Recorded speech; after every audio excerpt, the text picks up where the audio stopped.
This episode of An Unexpected Podcast is brought to you by Lord Stephen Schroeder of Gondolin. Thank you.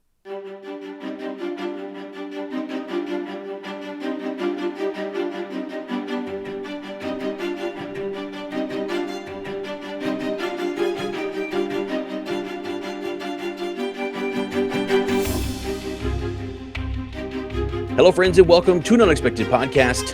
I'm Ez. And I'm Lane. And we're talking Tolkien. We're coming to you from the Shire of America in the beautiful state of Ohio, from the North Farthing Studios of Mount Vernon and the bag end of a little village called Amanda. I was down in the Baja. It's time for me to come out of retirement, Jesse Ventura. You know why they call it the planet Venus? Do you know why they call it that? Dude, that's really good. I have no follow-up for that. That was a really good voice. I want to be Jesse Ventura, I think. He was getting in there deep. He got the voice, got it all summoned. He was summoning it, dude.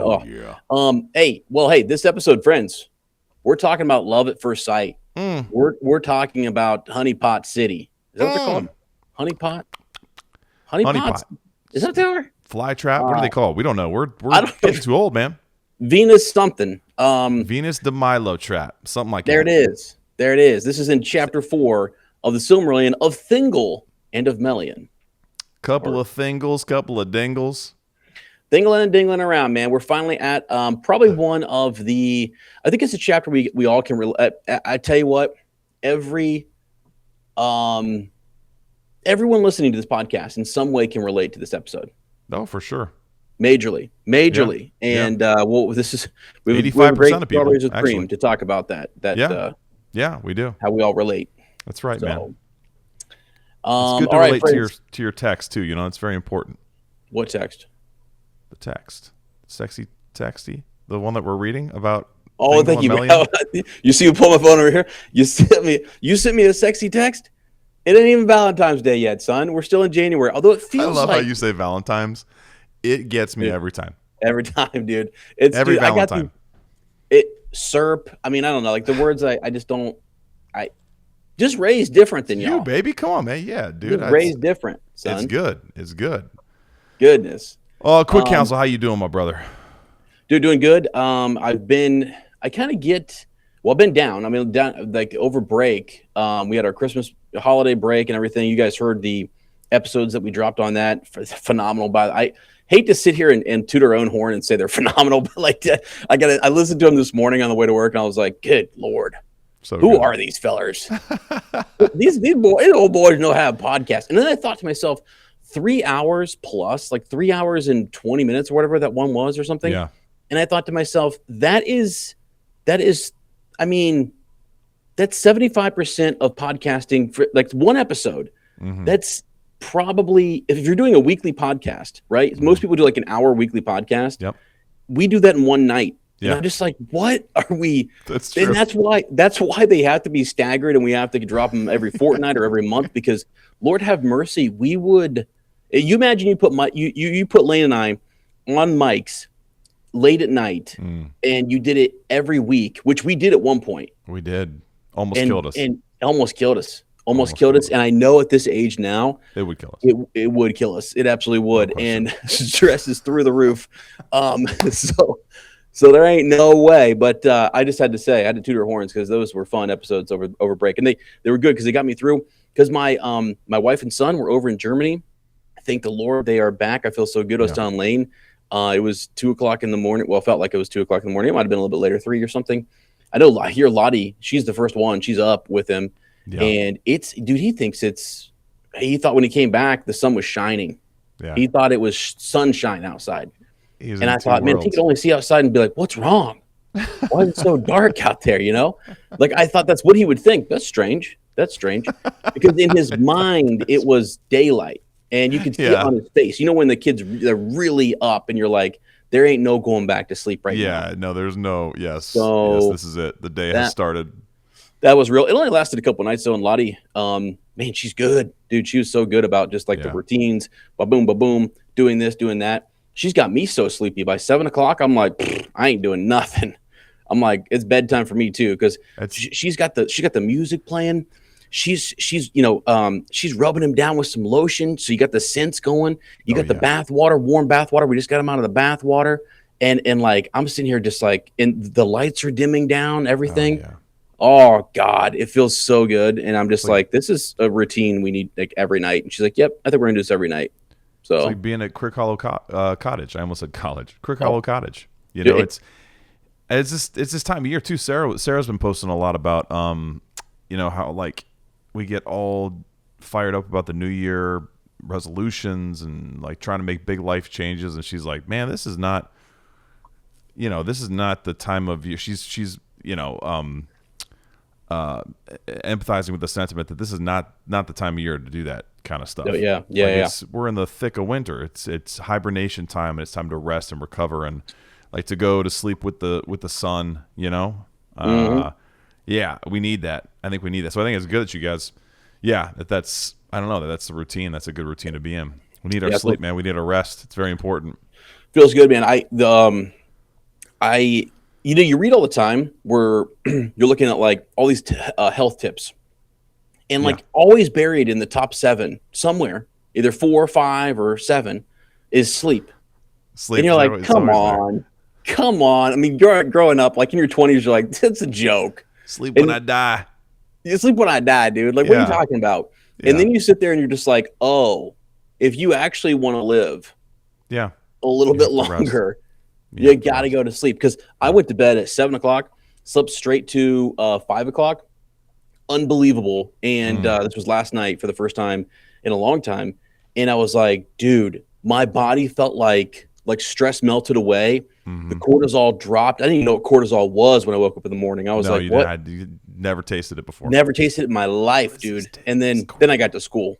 But and then it shot right back up. It shot right back up. But I mean, for a while I was like, whoa, I could see clearly again.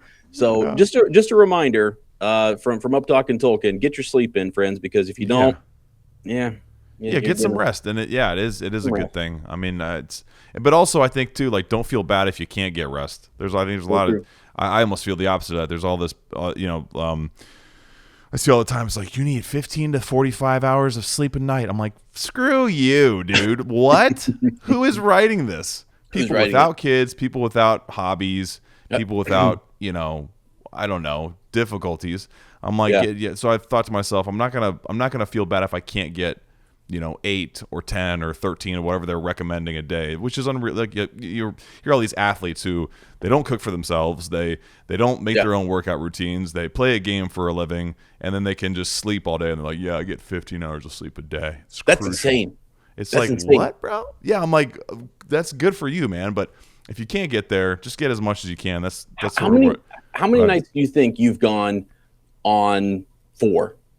Like 4 hours? I couldn't count them. Numerous, right? Numerous. Dozens upon dozens, if not more. I mean, half of those were by choice because I used to not like to sleep and I had difficulty sleeping. I remember when Kalle Komanen was sending, sleep advice. He talked about melatonin. Right. I tried melatonin for a while. For a long time, I just couldn't shut off. And then now it's just the way our lives are. Like, you just can't. Like, there's certain times you got to stay up, and you might get 3, you might get 2, you might get 8, but not very often. So and then your body gets used to that kind of stuff. So I've started just think to myself, like, I'll get as much as I can. I'll help Sarah get as much as she can. I'm not gonna worry about like numbers or whatever because So anyway, get the rest that you can.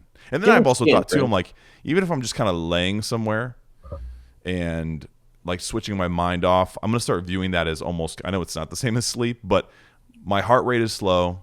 My brain activity is lower. You know what I'm saying? It's a form of rest, and that's a good thing too. So true. Yeah, baby. I'm glad the Curtis are all back together. That was a long 6 weeks or whatever, man. I'm glad I got to see you a couple times too when they were gone, and the house is all good and everything. And before I ask you how you're doing, real quick I told Lane about this, and I haven't had a chance to talk about it. So just very quickly, very briefly, please. I have never had a single light fixture. Now, we had other things going on in the house too that we were working on. I've never had a single light fixture eat up so much of my time and stress me out to the high heavens. Dude, it was absolutely insane.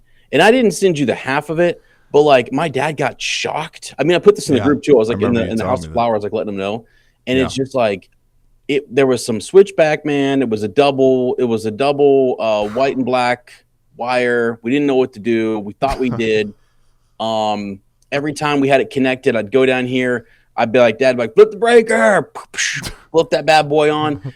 He'd go over, hit the switch, and he was like, all right, it's on. We'd come upstairs. We'd flip the switch off, breaker, popped. And I'm like, wow, dude. Okay, so what's going on? Like, and we went back and forth. We had YouTube video up. My cousin, who's an electrician, is moving. So he was literally in the process of like hauling stuff. I think it was moving like right before Christmas. He had to be out. I think it was like, no, it was right after the 28th. And so I'm like, I can't call this guy. I can't call him. Yeah. And one day I just broke down. I said, hey, dude, I know you got a lot going on. I need 30 seconds. Yeah. 30 seconds. We might be able to figure this out. And it was like, he fixed it all in 30 seconds, right? Yeah, dude. It was to explain exactly how to do it. And I'm just like, man, here we are. We have spent 5 days on this project. And when Lottie came home, all that mattered was she was just like, that looks like it should have always been there. And I was like, thank you. I picked the right one. And she was like, was that the one giving you all the trouble? I was like, absolutely. I was watching it for like a fire at night. I was hoping that it wouldn't like, that we hadn't, like the wires weren't like. Dude, like that's my biggest fear with electricity is somehow it's just going to like pop and start like smoking and burning. Yeah, that's the biggest fear. Insane. So pay your electricians well and support them. They know what they're doing. There's a reason they got I didn't pay attention in science class. I don't know. I guess. I would just say too, if one of them's your cousin, who cares if they're moving? Give them a call. See if they got 30 seconds. Just give them a call. Give them a call and they're going to be more than happy. They're going to be glad that they're not calling the fire department. Amen. Noticing the flames coming out of your house. So that's probably true, dude. That is probably true. So how you doing, brother? I'm okay. I've been better. It's been a rough couple of weeks. I don't know. It's just a lot, probably too much to even get into because I know we want to get into the Hunt for Gollum news. We got a lot of TV and movie stuff to talk about, but yeah, I've been better.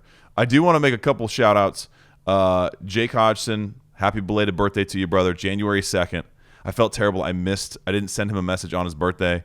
And then like on the 3rd, it's Tolkien's birthday. I'm like, crap, I missed Jake's birthday yesterday. Dang it. So happy belated birthday to him. He also, dude, one of your song choices, like one of the very obscure ones. He was like, dude, I love that song. Ez has great taste. He said, what do you say? Like, I've never heard someone shout that song out before. Really? It was one of the folk bands or whatever. Oh man, okay. He loves it. Then that got me all jazzed up for like us getting to London somehow, and like finding a pub and then having some live music. Yeah, when that happens, dude. Like maybe in Oxford. Maybe we're in Oxford after we visit the grave and we go to a pub and there's some live music and we're drinking and we're eating. It would be insane. It would be insane. I mean, can we pull it off in summer? We'll figure it out. We got to figure out before LEP4. What do you think? Because he's coming. He's coming? He's coming to LEP4. Holy smokes. Oh, I shouldn't have said that. I don't know for sure. Actually, maybe that's just a rumor I heard. I don't know. Yeah. I forgot we were recording, dude. Oh, my gosh. Okay. I don't know. Who knows? Maybe he will. Maybe he won't. I also want to give a huge apology to Dr. Damien. I was calling him Dr. Damien Hood, I think. His last name's Harris. But I didn't hear that in the episode, but maybe I didn't. Maybe I did in my head. I was talking about that the episode with Seth and Sam about fatherhood. I thought I called him by the wrong last name, and I listened to it back, and I'm like, oh my gosh, dude, I called him by the wrong last name. So. I didn't even hear that. And that you said the same thing about Jake one episode, and I was just like, I didn't hear that either, dude. Like, dude, it must be so late that we're just like, there's so many things that we say that just names. I think it's all the Elvish. All the Elvish is the Quendi is freaking us all out here. Get the Quendi out of here, Also, a huge shout out to Matt Patterson. He sent us a really kind message, and just want to say it's an honor to be with you on your life's adventure, my friend. So, yeah, baby, let's get into it. Let's give a huge shout out to the lords and ladies of Gondolin, Amanda, Susie, Kevin, Aaron, and John, and now Big Daddy Steve. Let's go. So you heard it at the top of the show. This episode's brought to you by Steve Schroeder, the lords and ladies of Gondolin. We can't thank them enough. They're our top patrons over on Patreon. As at the front of the episode, how can people share the load for an unexpected podcast? Hey, man, all you got to do is, so you can, if you want to, share this episode with a friend.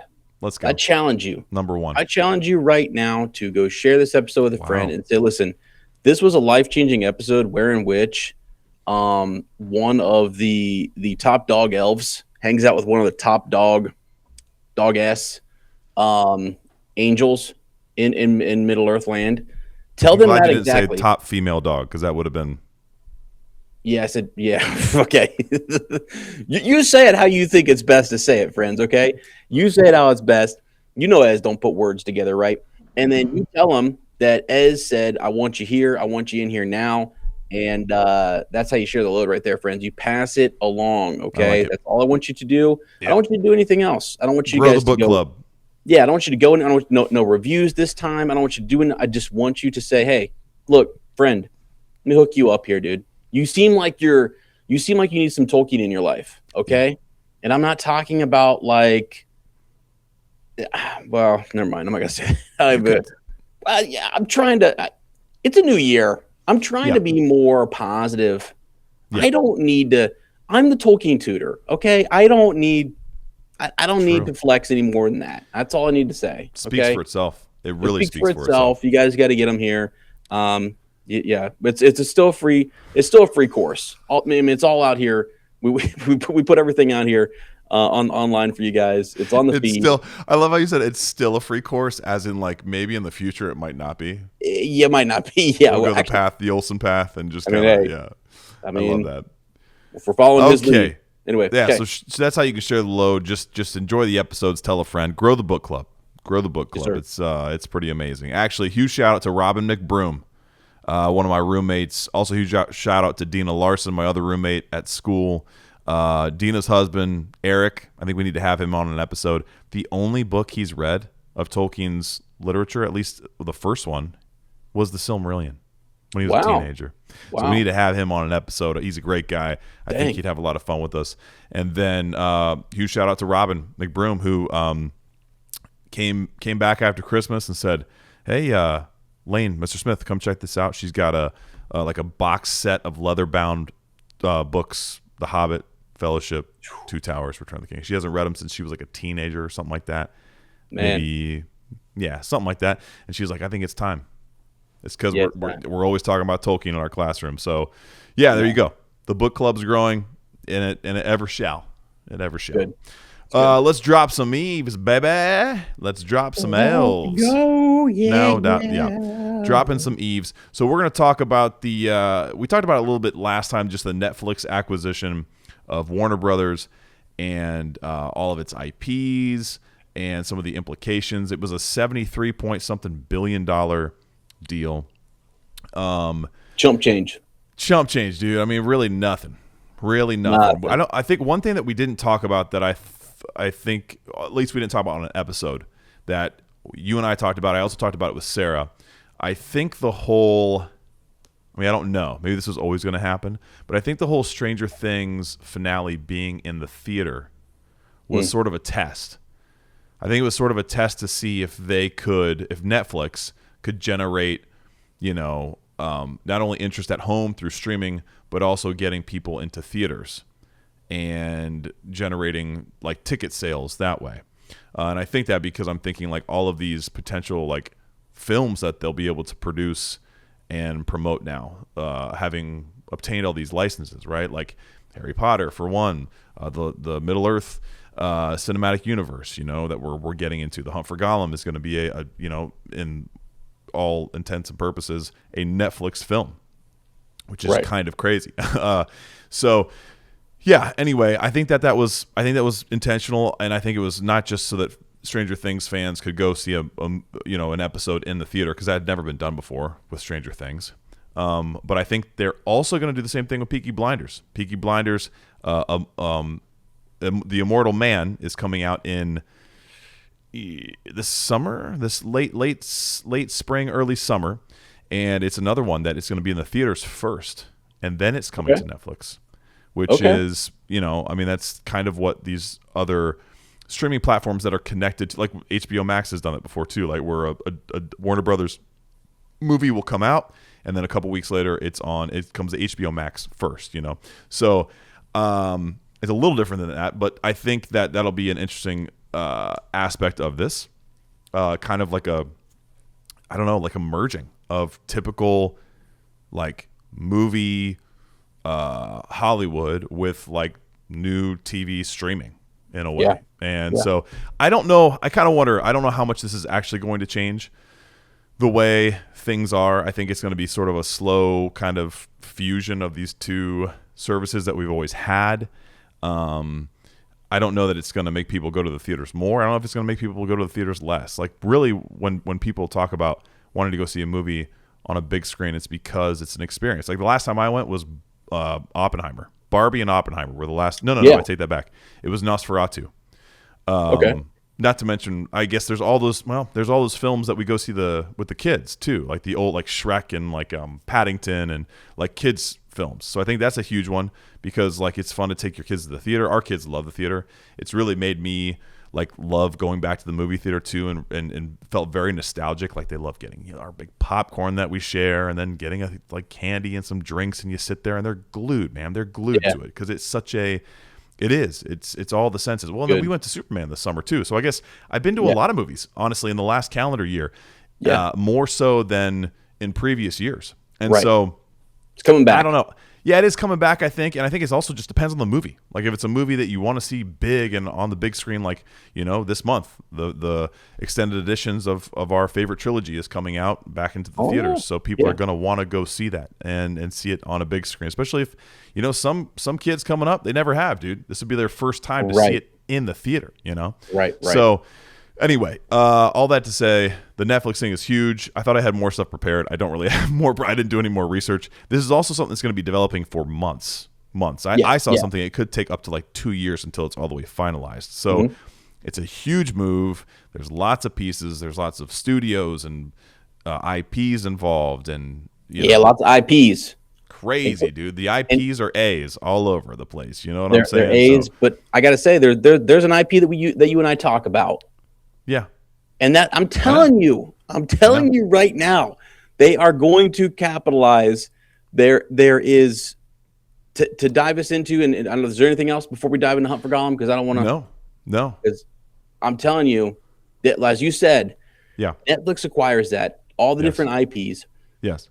One of them is Middle Earth. It is Lord of the Rings. It is going to be. It's not just Hunt for Gollum and it's over, friends. No. It's all coming back, baby. Why would you not?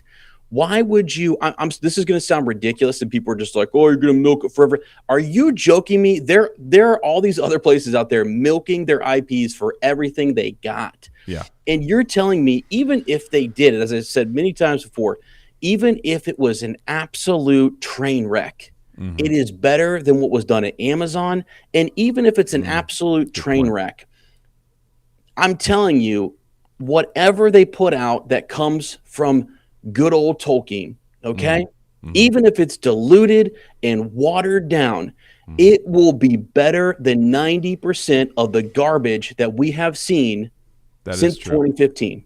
That is true. So, that is very, very true. Just saying, I'm fired up for it. Yeah, no, I think there will be definitely is going to be more. I think there's going to be more movies. Obviously we know that. I think there's going to be more TV. I think they're going to find a way to do some more television stuff, honestly. Dude, and I mean, I don't want to toot our own horn, but like 2 years ago, Hunt for Gollum has been announced for a long time. Yes. And then they also, with that, said, hey, we might also explore like a Gandalf standalone or an Aragorn standalone or whatever. And I think we're the first people that I know of who said MECU, Middle Earth Cinematic Universe. I'm pretty sure. I mean, it's probably timestamped somewhere. Susie Millhouse will go find it. Aaron, Amanda, they could go find it for sure. But it was like early on. I just thought we thought right away we're like the MCU, the MECU, like it's the MECU. It's going to happen now. Yeah. So jumping into Hunt for Gollum, right? We've got, gosh, there's so many things to talk about. The first one is that Viggo Mortensen is out. Okay. Ez is still holding on to this. No, he's not. They're just finding someone. But this is the interesting thing. So that can be up in the air. All right. When when we're hearing he's not returning, does that mean he's not returning in full? That means that you're still going to see him as old Aragorn for a cameo, and that's going to help us be okay with this young Aragorn, right? That's what you're thinking, correct? Yeah. I think he's out. I think he's out all the way. I think it's either all or nothing with him, and I mean he could. There's. I'm leaving the possibility open that he comes back and does the old Aragorn thing, and we flash back, and I would love that. No one would love that more than me. Nobody. But I'm not holding my breath for it. Now, this is what's really interesting to me. Because this is good. This is freaking me out. And I think, I'm just going to say it up front, and I think this is okay. I think you are way more optimistic about this project. Yeah. And I am way less so. Much less so. How would you say? I'm not nearly as optimistic. And I'm not going to say pessimistic, because I'm not cheering for the doom. I'm not looking for problems. I'm just hearing information and news and quotes, and it's making me feel a little more maybe pessimistic is the word. I don't know. I'm just a little more like, I don't know. I don't want to get my hopes up. Because I don't know exactly what the intentions are. And I think that it is sort of muddy. One thing that's very interesting, okay, so they have come out and they've said they're auditioning for Aragorn, right? Yeah. They haven't said young Aragorn. They've just said we're auditioning for the role of Aragorn. I had seen a story that Andy Serkis was auditioning down in New Zealand. This was a couple months ago. And then most recently, what the news is that Andy Serkis has been auditioning Aragorn or actors for Aragorn in London. Okay, they're in England auditioning for this role. Okay. Now, filming, as of right now, is scheduled to start in May. So like 3 months away, 3.5 months away, 4 maybe at the most. They will be filming Hunt for Gollum. They'll be beginning, principal photography. Now, one thing that a lot of people have talked about, we've talked about in the House of the Golden Flower chat, it's been going on in our Discord, it's all over the places. Who, if Aragorn's being recast, which is what we're being told, who is your pick? Who would you choose? And you see names like Henry Cavill, you see names like Sebastian Stan, you see names like Kit Harington, you see names like Skarsgård, you see names like someone brand new. Don't want anyone. I want an unknown. Here's what's crazy to me. Maybe we could look up their ages too, because I'm not exactly sure how old these guys are. But what came out of this is people are saying, like, Sebastian Stan, Ben Barnes is another one. Sebastian Stan and Ben Barnes, those actors who we think of, I don't think of as being very old. Do you? No, not really. No. I think they're older than we are, but not by much, and they don't look older than we are. I think they look younger than us, honestly, sometimes. Absolutely. They have been deemed too old for the role of Aragorn. Yeah. I think that's, I don't know, maybe it's not troubling, but to me, I'm like, geesh, wow, okay. Because when I think of Aragorn, even though, at this point, I'm not that much younger than Viggo Mortensen was when he played the role, really. Like, not that much at all. Right. He was like 40. 41, 42, something like that when he played this role. So really, we're right there, dude. We're honestly almost that age. That's insane. So maybe Sebastian Stan and maybe Ben Barnes would technically be too old. But when I think one of the things that they might be missing is like people like us, right? I think people like us are the ones you got to sell on this Aragorn. Because I think people before us, younger than us, I think these movies aren't as precious too. Like, they're important, but they're not the same thing as it is for us. And I think old heads, people who were fans before us, also not as important. Or, these movies are not as important too, right? It's how we came into Tolkien. Like, a lot of us, it's how we came into Tolkien. And, like, these characters are so, like, they're icons, man. They're literally icons in the chapel of Tolkien, right? Right. And to me, I still think even though I'm about the same age as Viggo Mortensen when he played Aragorn, I still think of him as being a little bit older. And to think of someone younger than me playing Aragorn, who I know there's the gap of time between, or the gap of time, in the story when this is happening, he would have been 10 years younger than he is when we meet him, 15 years younger potentially. It's not like the day before we meet Aragorn, he was out hunting for Gollum. It's years. No, right. Yeah. But the other thing is too, he's a Dunedain, right? And I think to myself, he's 87. People can't believe he's 87. You cannot be. 80, 87, right?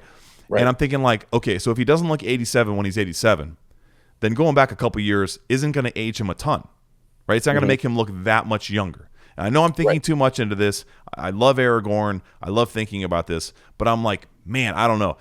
The thought of someone like in their 20s playing Aragorn, you know, in a timeline where it's supposed to be like 10 years before we see Viggo Mortensen as Aragorn, it worries me. That's all I'm saying. It worries me. It makes me think like, okay, I don't know. You're already taking a risk by not bringing back Viggo Mortensen, not being able to make that happen, and that I understand that totally. Then to like have someone who might be significantly younger than what people like us are used to seeing on the screen or thinking of as Viggo Mortensen's Aragorn.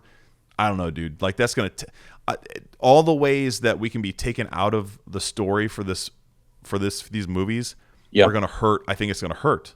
I think it's really gonna hurt. And so I'm trying to think of myself, how many ways can they not take us out of it, right? Right. And I see this as one of those ways where I'm like, I don't know what they're doing. I don't know, and I hope they do. I hope they know what they're doing. I'm sure they probably do. But like little things like that, I'm like, oh my gosh, okay. Teen Aragorn is going to be 18 years old. All right, fine.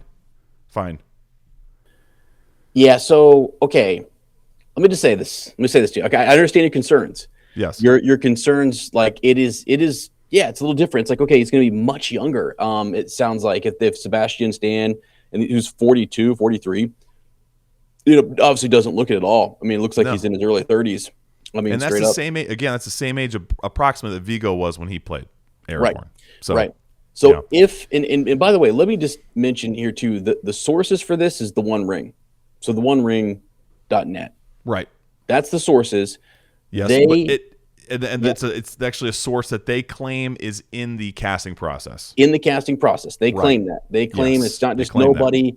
They said that they've talked to people close with this, and they're saying that Sebastian Stan and who I've got the other guy's name, that they're not Ben Barnes. Exactly. That they're not that they're too old. Yeah. Too old to begin the training. Sorry, that was Yoda, Star Wars. I went there for a second. But so I mean that's your source. Okay. Yep. So this is not, I mean, again, they have inside information. They have been close to filming in projects in years past, and so they definitely are credible to some degree, for sure. Yep. Okay. But they're not privy to everything. Not at all. That's true. I will say, though, I put more stock in what they say about film production stuff than anything they said about the show. Even though I think some of the stuff that you could probably go back and be like, oh, they were right. It was less than what we thought. Because they have such close ties to specifically like Peter Jackson and those guys. They love the One Ring. They love those guys. Yes. And so I think if they were to get a bone thrown to them at this point, even if it was like just to kind of like spark publicity. Yeah. I'm almost kind of like, okay, shoot, it's the One Ring. Yeah. Okay. Well, maybe this is actually legit. So yeah. All right. Hear me out. But unconfirmed. You're right. It's unconfirmed. It's not like it's rumor. It's hearsay. It could be something as simple as like if there's a casting call and they've got certain age, like an age range listed, maybe like, it's like 40 instead of 42, right? Something like that. Right. So if I had money, if I had any money at all, which we don't, but yes. Which we don't, but if I did, I would bet money that Viggo Mortensen is in it. Okay? I would actually bet money, and here's why.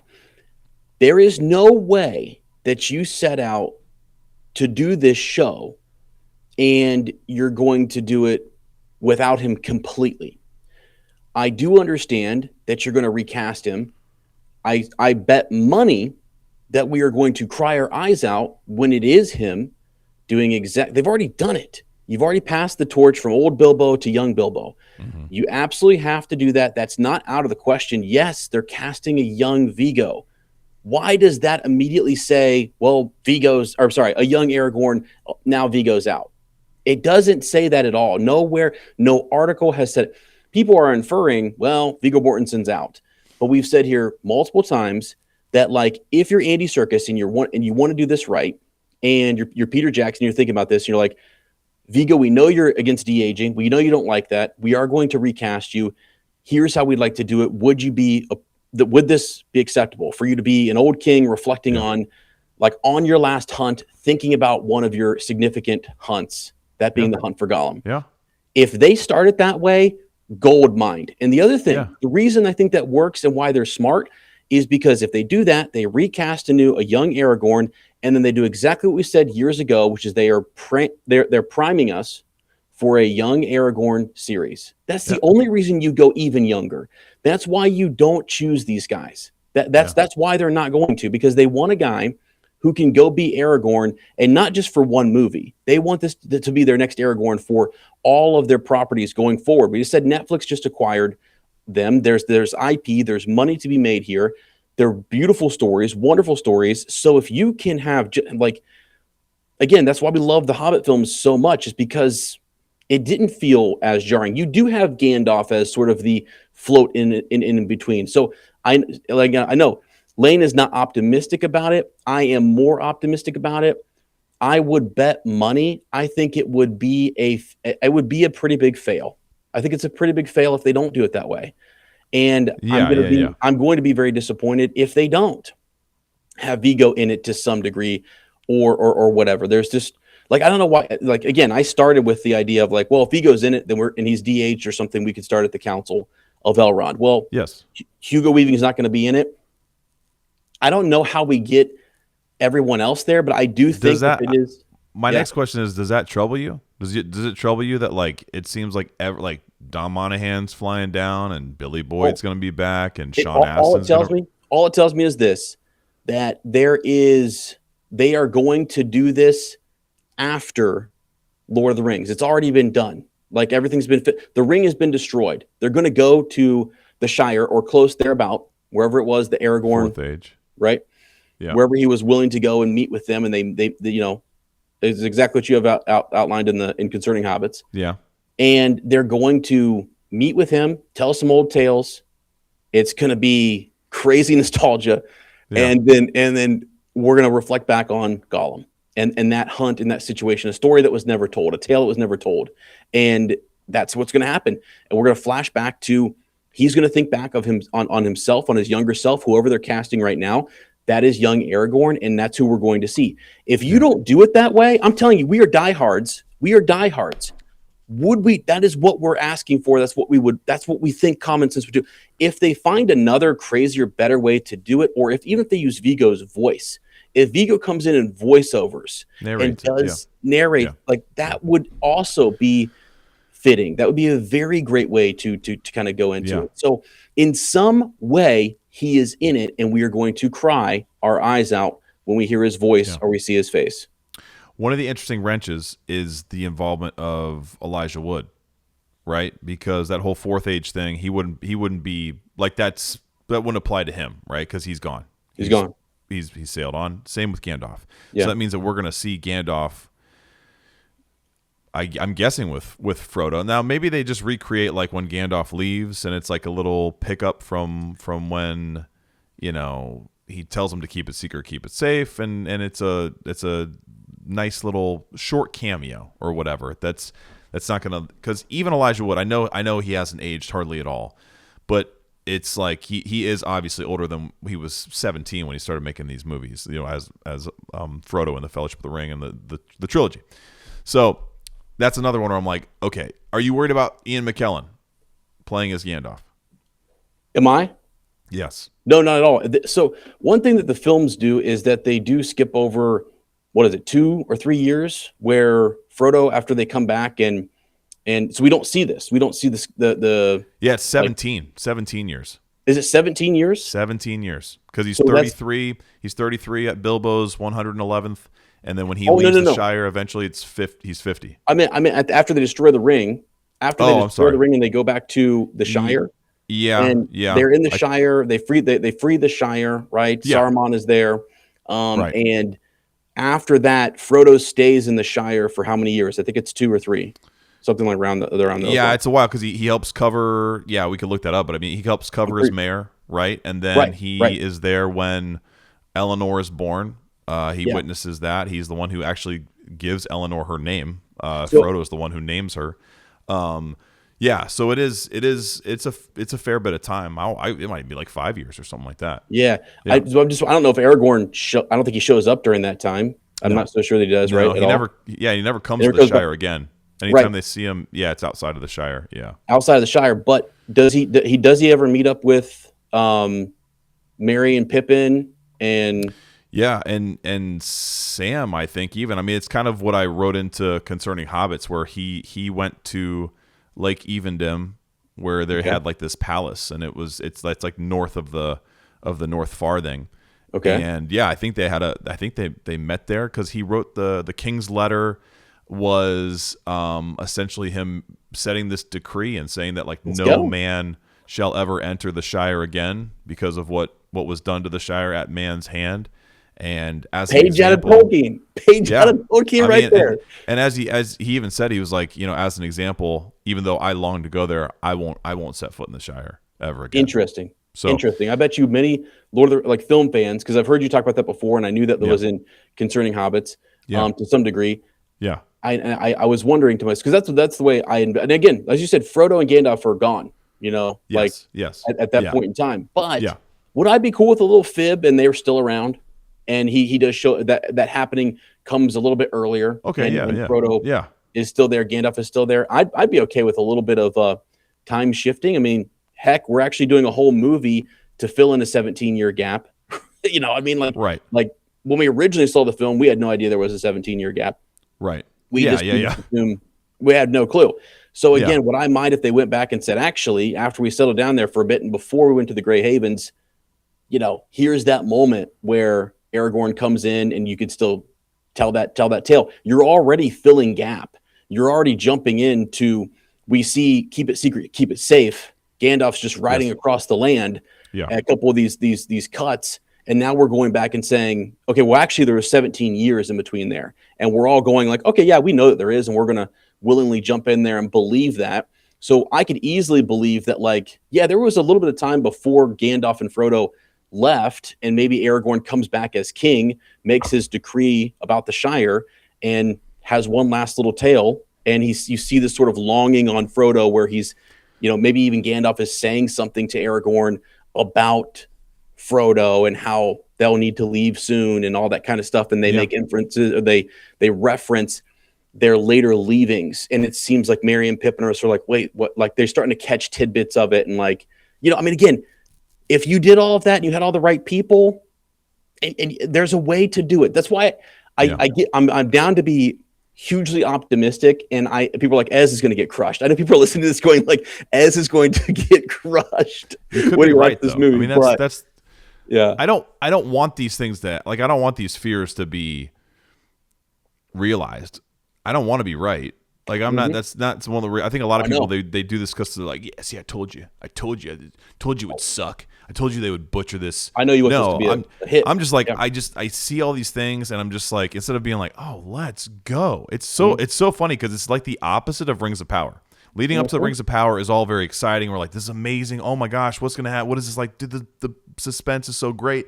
And then with this, every new thing I see, I'm like, oh my, okay. Yeah. All right. And part of it is, I was thinking about this too. I was thinking about why I'm feeling this way. I was like, why am I feeling so like non-optimistic? Why am I feeling not pessimistic, but just kind of apathetic almost? And I was thinking about from the Bakshi films in the late 70s all the way up to now, right? You think about how many events we've gotten from Middle Earth. It's the Bakshi films. It's the Lord of the Rings. It's the Hobbit. It's the War of the Rohirrim. Right. If you want to throw in Rings of Power there, you can. And it's going to be the Hunt for... It's like a handful of things.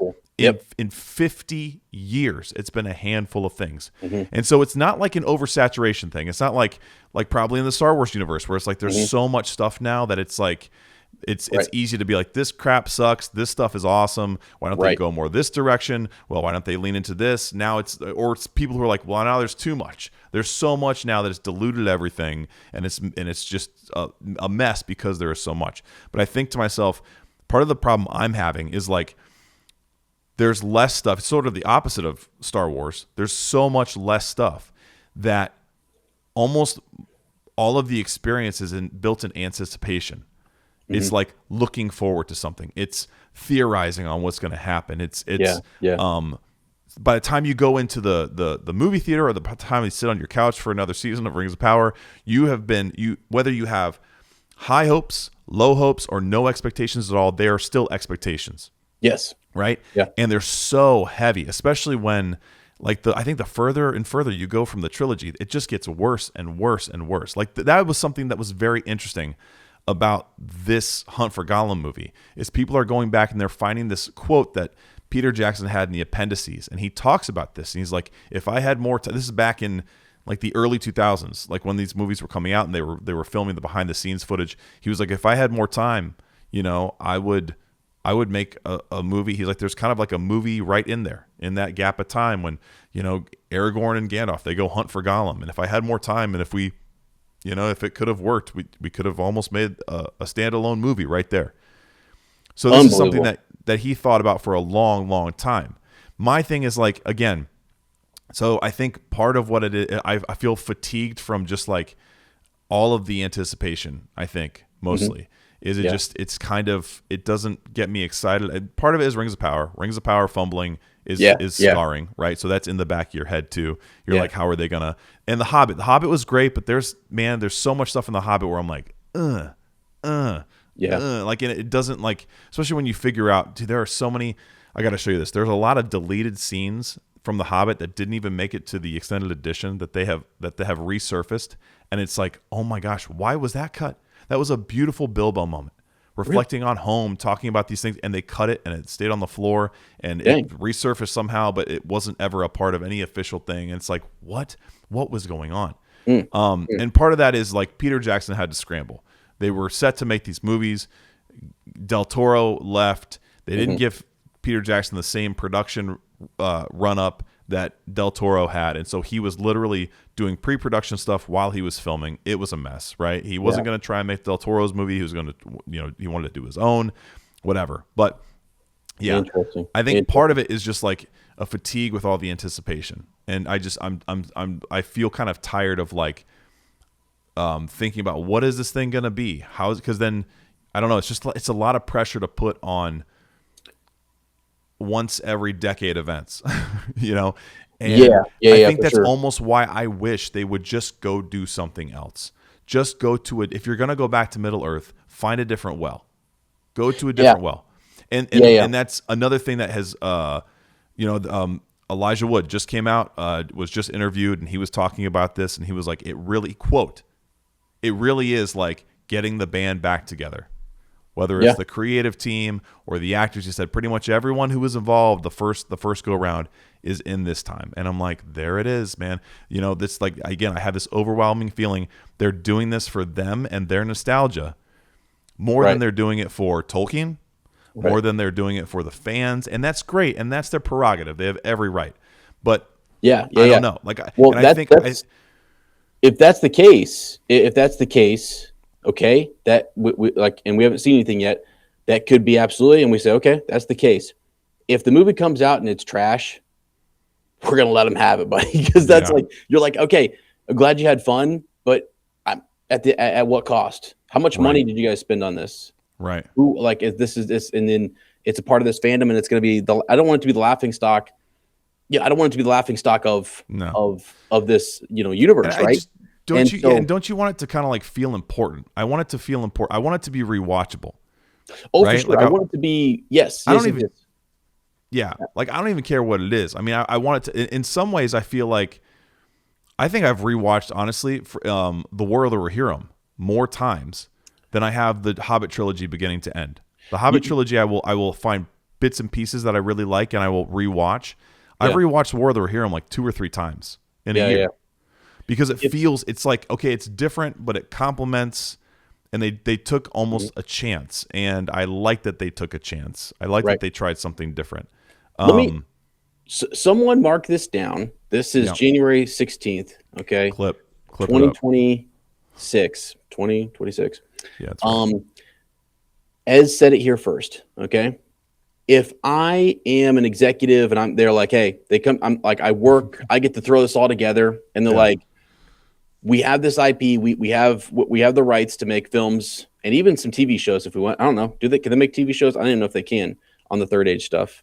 Is that just exclusively what Amazon got? Did they get the rights to that, or do we still have the? Because that's a great question. I don't know if it's because we were speculating back in the day that Amazon was going to do Young Aragorn or redo the trilogy because they got the TV rights. So and that's why they couldn't do Anatar the first season, because they only had the rights to the Lord of the Rings, right?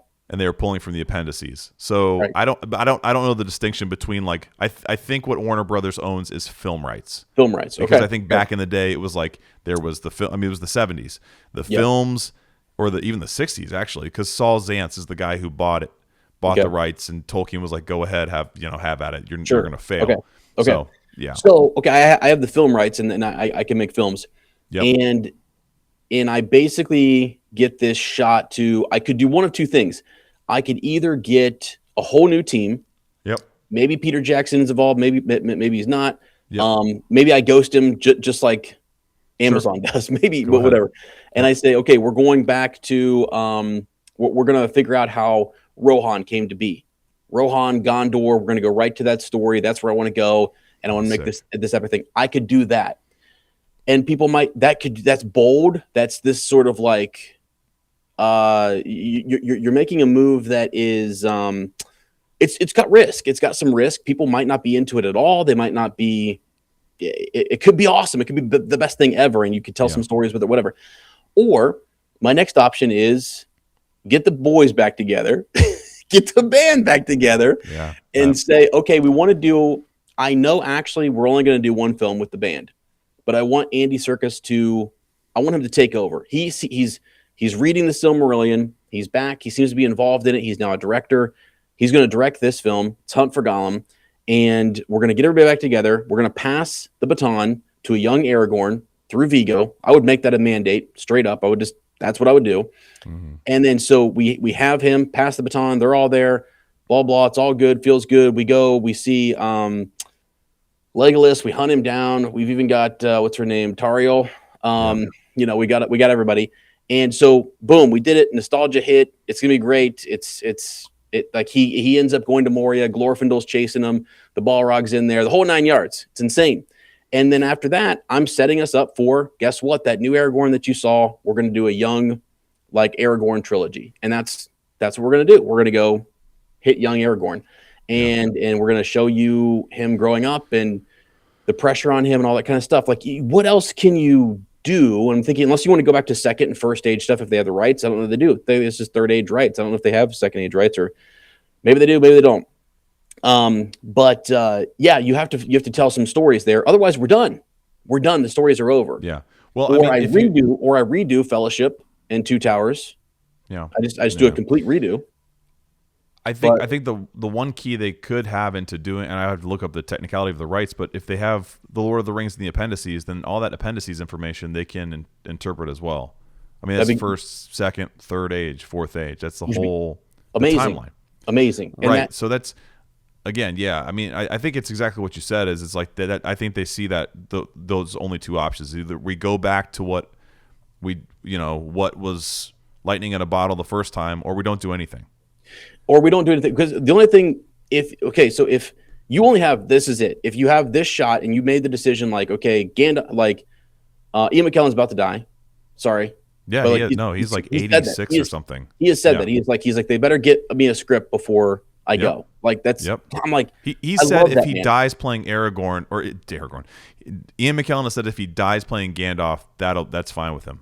That's kind of actually preferable. He wants to go out. He is absolutely amazing. He's absolutely amazing. It is amazing. Yeah. It's phenomenal. I love that he loves that character so much, because we love him so much, and he's so wise and give us so many good things. So it's like, okay, if you have a chance to do it, I guess this is the only shot. You should have did it years ago. We should have done this years ago. That's the thing, this is too little too late kind of It's too late. It is too late. But they have this last ditch effort here to try to get it in. So I'm going to root for it. And if it then propels us into young Aragorn and we have some crazy good hits there, awesome. I don't even know that that's going to be you have to get creative with that. I don't know what you're going to do with all that. I don't know what that would even look like. I'd have to do some more research and stuff. But then hopefully from there, they say, okay, we're back and we're those some successes. You got to get some wins. And then you're going to go back and do what more in the second age, first age or something. Somebody sometime has to do the first age. Somebody has to do the story of Feanor and the Silmarils. That would be legendary. And the Tolkien estate has to know that is an absolute gold mine. And why wouldn't you give it to, I don't know if Peter Jackson would even want to do it, but like, why wouldn't you give it to this team and just go make a stunner, just an absolute stunner? So I don't know. It would like when they said second age, when Amazon said that, we were floored. Yep. Absolutely People floored. Lost their like, minds. Yep. So it's not that like going to the second age is the problem. It's no, that you did a time compression. That's the only problem. You did a time compression and it sucks. Yeah. And so that hurts that you guys fumbled that big before the show ever even released. Yeah. And then Lane and I find out mid-season, like, wait, you did what? You're jumping from where to where? Like that. I mean, making up characters. The second age is 5 years. Well, no, now we're doing a 10-year time jump. What? Yeah. Whatever. But my point is that like, if you, the listener out there, are charged with bringing this back, and you have to decide where you're going to go in the third age or wherever, like the next big project, what are you going to do? And so I think it's cool that there's this idea for Hunt for Gollum. It is a little bit too late, and they have to get super creative with Vigo. I think it's a huge whiff if he's not in it, and if they were to even try the Council of Elrond and Hugo Weaving's not there, that's also a big whiff. It's just not going to look cool. It's going to be weird for Legolas to walk up to Aragorn and it not be Vigo unless we've literally passed that torch to him and we do this little transition where it's like, okay, that's actually him and we understand that. I get that a younger audience would be fine with it, but this is, if you're getting the boys back together, you're getting the old band back together, then that means the fandom too. You want the roadies. Yeah. You want you need us too. We're down to back it. Get Vigo in for one shot and I'm gold. One shot, one voiceover, and I'm gold. And I will be like, now tell me a good tale and let's get this right. And then from there, hand it over to Andy and let him just keep doing some stuff let him be a creator, let him be a director. It doesn't have to be Gollum based. That's sort of like this trial kind of, not trial thing. I mean, he's darn good at what he does. And so I would love to see more of it. I just think like, how are they going to get creative with this IP, and how are they going to keep not that I want them to milk it or anything, but tell some inspirational tales. There's plenty of tales to tell. So I don't know. We'll see what happens. I think there's interesting ways to end it. I think we've talked about tons of different ways to end the Hunt for Gollum and really make it kind of line up and stuff with. I mean, I've said it before. If they pick one of your ways, I'm happy. Yeah, I just don't know. I don't have confidence that they're going to. No. And the information is limited right now. It is limited to, again, the One Ring .net and some of their sources and things. But I got a source. All right. I got a source. Breaking news right now. I can talk to Iluvatar myself. Went before him on my knees earlier. Yeah. All right. I hope he's got a hand in it. And I said, Monway, intercede. All right. Intercede on my behalf. Let me know. The fandom needs save the hunt. We need Orome. We need Orome on the hunt. Orome out there. I do have some more objective. That's not just my opinion crap. Okay, good. Yeah. Movie Web just came out with an article, and I thought it was kind of interesting. You want me to run by some of this stuff, and you can kind of react to it? Yeah. Okay, so I mean, it opens just by giving a rundown of what the Hunt for Gollum is. Peter Jackson's producing. Andy Serkis is directing. Philippa Boyens is writing and I think producing as well. So let's see some quotes here from this article. While Serkis and his creative team, Jackson, Philippa Boyens, and Fran Walsh are producers, while they hunker down in New Zealand for pre-production, Gandalf himself, Ian McKellen, treated attendees of London's For the Love of Fantasy event to thrilling insights regarding the cast and shooting plan. Surrounded by his Lord of the Rings co-stars on stage, the 86-year-old stood up and teased, "Well, I hear there's going to be another movie set in Middle-earth, and I hear it's going to start filming in May. It's going to be directed by Gollum, and it's all about Gollum. And I'll tell you two secrets about the casting. There's a character in the movie called Frodo and another character called Gandalf. And apart from that, my lips are sealed." So there you go. Amazing. There was huge uproar, applause, of course. Yeah. Philippa Boyens was talking about it. She's teased a little more about what can be expected from the new addition to the franchise. She said, it's an adventure story with a really strong psychological interior story that's going on as well. And I have a feeling she's talking about Gollum. Say that again. She said, it's an adventure story with a really strong psychological interior story that's going on as well. Okay. So that terrifies me because that means like, that makes me think like we've always said like we hope that Gollum is sort of like a peripheral character. He's not the main character. Mm-hmm. Yeah. That makes me think like maybe this really is going to be the Gollum show. And if that happens, Lord help us. Maybe that's why it's like, well, yeah, Vigo isn't needed that much because we're going with Andy the whole time. I mean, I just think about the Gollum video game, right? I know it was terribly made, but I don't care if who's the best video game developer. I don't care if they took it and did it. Like I don't know. That's such a niche, like subcategory of the fandom. People who love Gollum and Smeagol. Right. It's there. We've run into people before. Who were like, dude, he's my favorite. He's the best. But it's not many people. Like it's not the majority of people are like, dude, I could watch Gollum for 4 hours every day. It's like, no, I don't think that's a lot of fans. Anyway, like. Vice versa, you could watch Gandalf for 4 hours a day every day. Absolutely. I could watch Aragorn. I could watch Frodo, and we could watch Sam. Like that's a legit thing. It's inspirational. Because they're inspirational. Yeah, I'm thinking like, what is Gollum doing that's inspirational? I don't really. He's on the run for his life, dude. So here's my fear, dude. They're gonna make him have this depth, and they're gonna try and cultivate just more kind of empathy for Gollum. Okay. Yeah, it's fine. That's totally fine. I'm fine with that. Meanwhile, with Serkis once again playing Gollum, Boyens couldn't help but marvel at his ability to get back into the motion capture suit after 25 years. So this is just essentially Philippa Boyens thirsting after Andy Serkis. Great. I love that. I was on the mocap stage and I said, Andy, assume the position. Wow. I can't believe how fit that guy is as he clambered up the structure. It's ridiculous. I'm like, can you start aging? Wow.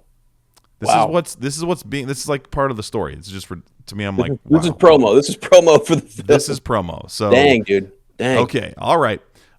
They have this. I'm excited. I ain't gonna lie. I'm excited. No, yeah. I mean, I love seeing Andy Serkis climb around in spandex. It's my favorite.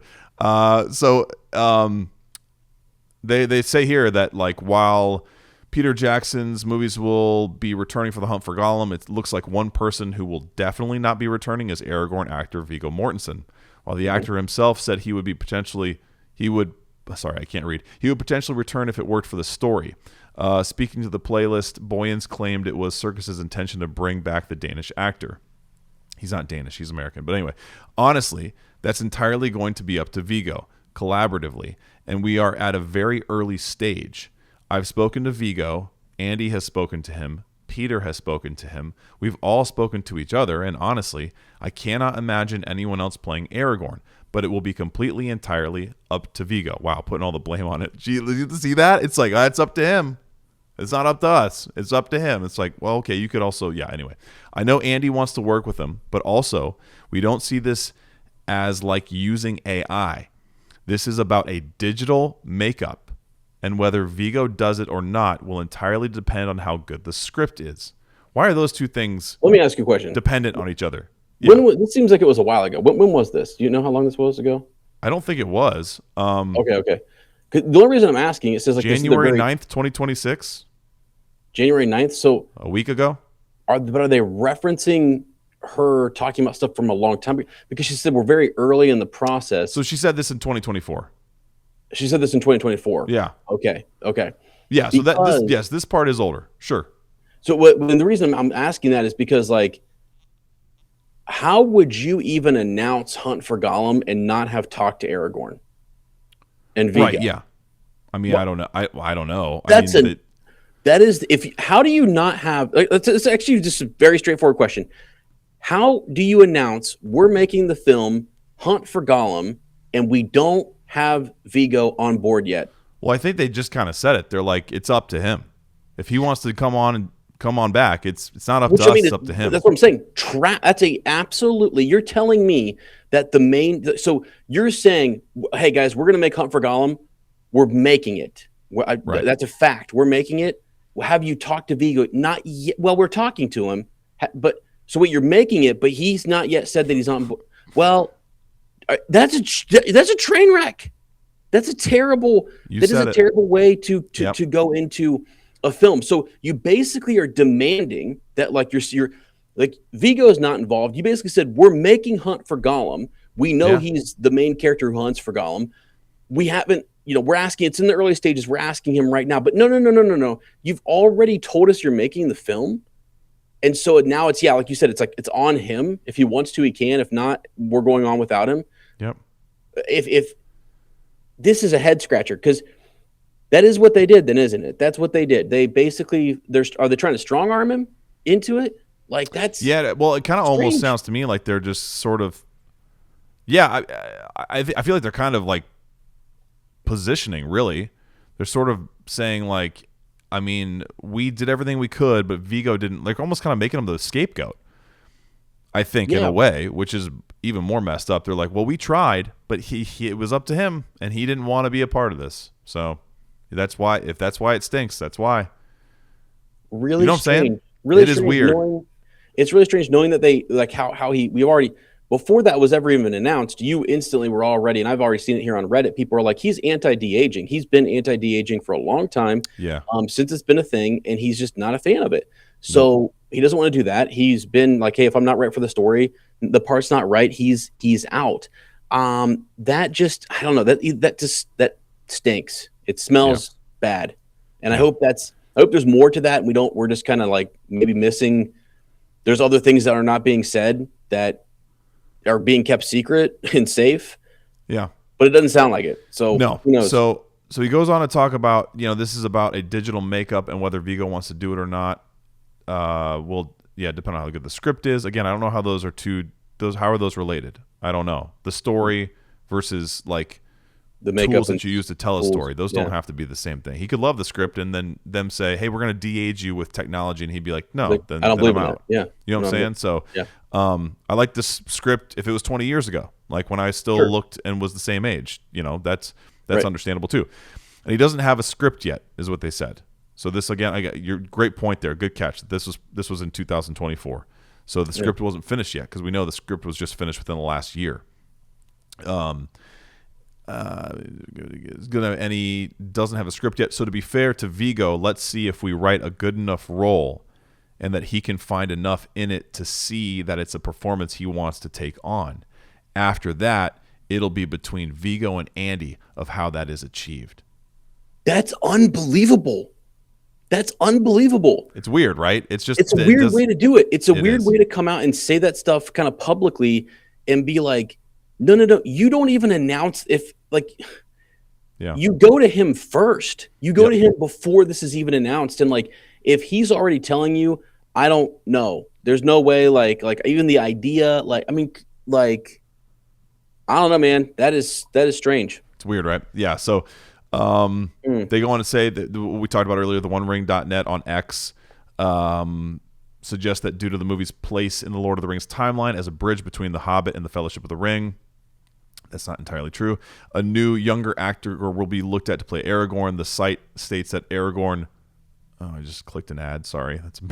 That's terrible. Daggone ads. Oh, shoot. Come on. I lost it now.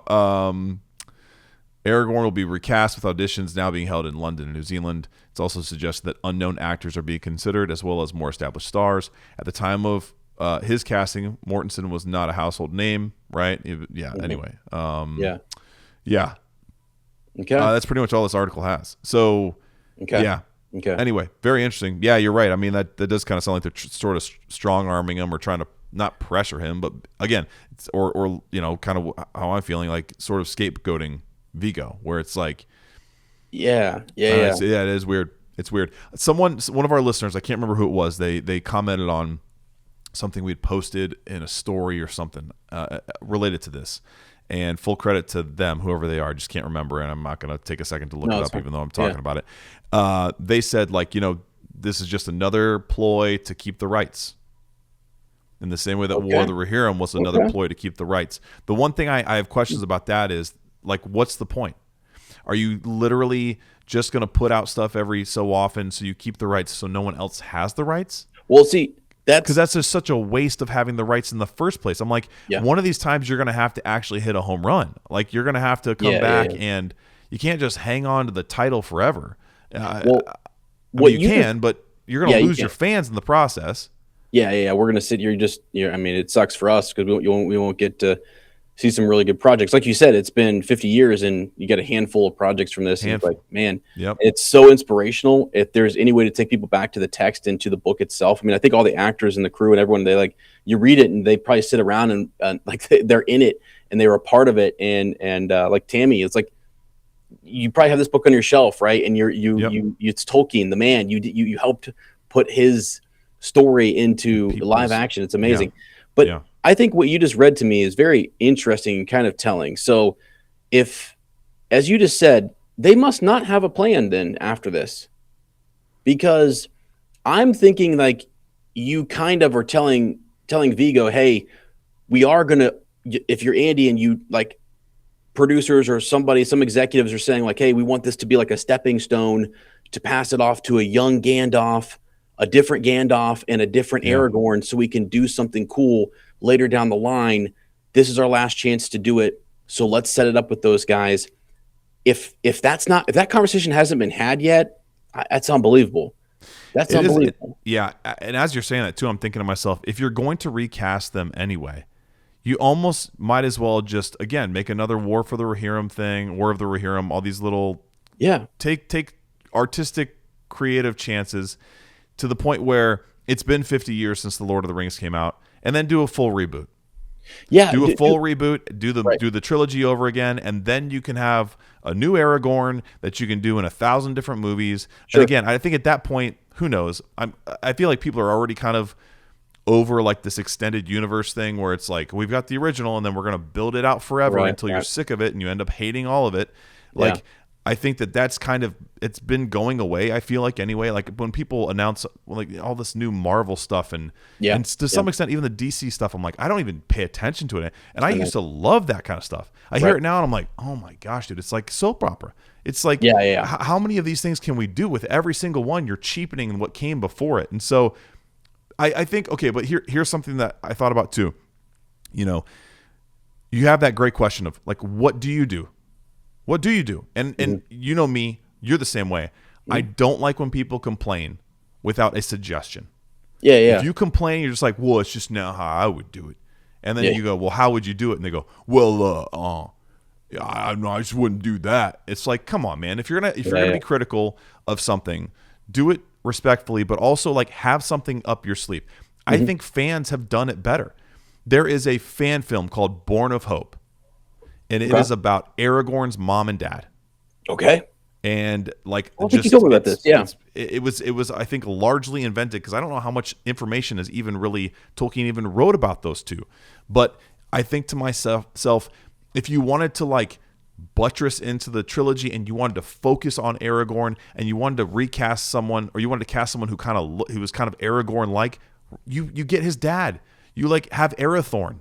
And then you have this love story with Gilrain. And then like you show the birth of Aragorn. And then you could have a young kid. You could recast Aragorn as a child and show him going to Rivendell and being with the princes, right? With the sons of Elrond and meeting Arwen. You could do it that way. That's how you could do it. But this is like, you literally would have to go to the other end of Aragorn's life. You either have to go to the very end of his life or the very beginning. You can't just like sandwich yourself right in between what's already been made and like recast someone and expect people to be able to watch them in like, I don't know, like they're and then you got like, it's just gonna clash. It's just too clashy, and so anyway, I think that's one of the things that we've started to see, right? Sometimes fans can do it better than the people who, I mean, they did it better originally, but they don't know how to continue on. And I think at some point too, I'm like, I wonder if Peter Jackson's heart's really even still in. I don't know if he ever wanted to be like the Middle Earth guy. I don't know if he ever wanted to be like the Tolkien guy. He wanted to go on and do other stuff, and everything he's gone on and tried to kind of do hasn't really had the same kind of success, even if it's been really good, right? Yeah. And I wonder if that sort of like is haunting to him too. And maybe every once in a while he's got to do a Lord of the Rings thing to get some funding so that he can do his other stuff, even though he probably has no problem with that. I don't know how all that works, but it feels weird. It just feels like a weird move, and I think that summarizes how I feel about the Hunt for Gollum. From the very first announcement where I'm like, the Hunt for Gollum, like what? Yeah. It's interesting. I just, as you were mentioning, Aragorn's father, right? You're talking about like maybe doing that and his mother. Stuart Townsend's still available, I think, isn't he? I think that'd be unbelievable, wouldn't it? You could heal the harms of the past. Wouldn't that be unbelievable? That would be pretty freaking wild, if he was Aragorn's father, he was cast and he had some like really epic tale with him. Do you know why he was fired? No. Have you ever heard them talk about? Oh, they said he was just incredibly rude. Oh, really? Like he didn't want to be there, and he thought what they were doing was stupid, and he like made fun of like the actors' enthusiasm and stuff, and he was just kind of like indifferent. And Peter Jackson was like, "This guy's a prick. We cannot, like, this is going to screw everything up," and that's why they fired him. Well, they came out with this thing where they're like, he was just too young, and he was, but that wasn't the real reason. They did that to literally kind of save face for them and also for him. Because he was much younger than Viggo. I just looked that up too. Yeah, there's actually I don't know if it's I was like, real. are we recasting? I was like his agent Sebastian Stans. Dude, like, what a redemption arc! That'd be crazy. Like he comes back and plays Aragorn's dad. There's actually a picture, and I don't know if it's real or not, because they did film stuff with him. Yeah, I've seen the picture. I've seen it. Yeah, of him as Aragorn. And I'm like, I've always wondered, is that legit? Is that real? Because that looks pretty good. Wild. He does look good. It would be so weird. Yeah, weird. Yeah. So I say bring him back, dude. That's some lore right there. There it is, man. That's the clip. Hey, let's have Stuart Townsend play Arathorn. Yeah. Yeah. I don't know. I feel like I'm being a downer. I'm not trying to be at all. No. It is. I think there's a lot of question marks around this. I think that's for us though. I think what they're banking on is that we're all going to come back to see Gandalf and Frodo, and we are. We will. I mean, we will. That's the thing. The problem is that, like, man, it's got to be like with the Aragorn stuff. It's like, I think that's what they're banking on. It's like, hey, we had so many yeses that, like, if Viggo was a no, there was too many yeses to say we can't do it, you know? See, and that's my fear, man. That's my fear, because I don't think that's good enough. No, I don't either. You know? I think you need everybody on board. Here's what I imagine. Because I'm the ultimate optimist, and I do this, and I set myself up, and I actually love speculating on things. I think about, like you were saying earlier, all that anticipation. Like the anticipation for Stranger Things was intense. That's a new one that's been like years and years in development, and we're like, okay. And you put so much pressure on something that you saw kind of like what happened with the finale there. I loved it. You loved it, but it was like there was a lot of. You start to get all your hopes and dreams in one theory or something. And I really try not to do that. I think God gave me a big head for a reason, and I have all this room to kind of like separate and keep things and go back to whatever, you know? Yeah. But where was I going with that? I'm still hopeful. Oh, that the opening, like the speculation. Yeah. So the opening of this, I think they're going to release, they're going to release a trailer. And when they do, Viggo's going to speak over top of it. Somebody else, if they did that, I would have chills all over my body. Is it archival or is it him now? No, I would literally lose my mind if they had Viggo like doing a voiceover of the trailer. And still, we don't know. We don't know if he's even in it or not, and it's still like not confirmed. I would still be like, that's the sickest thing I've ever heard.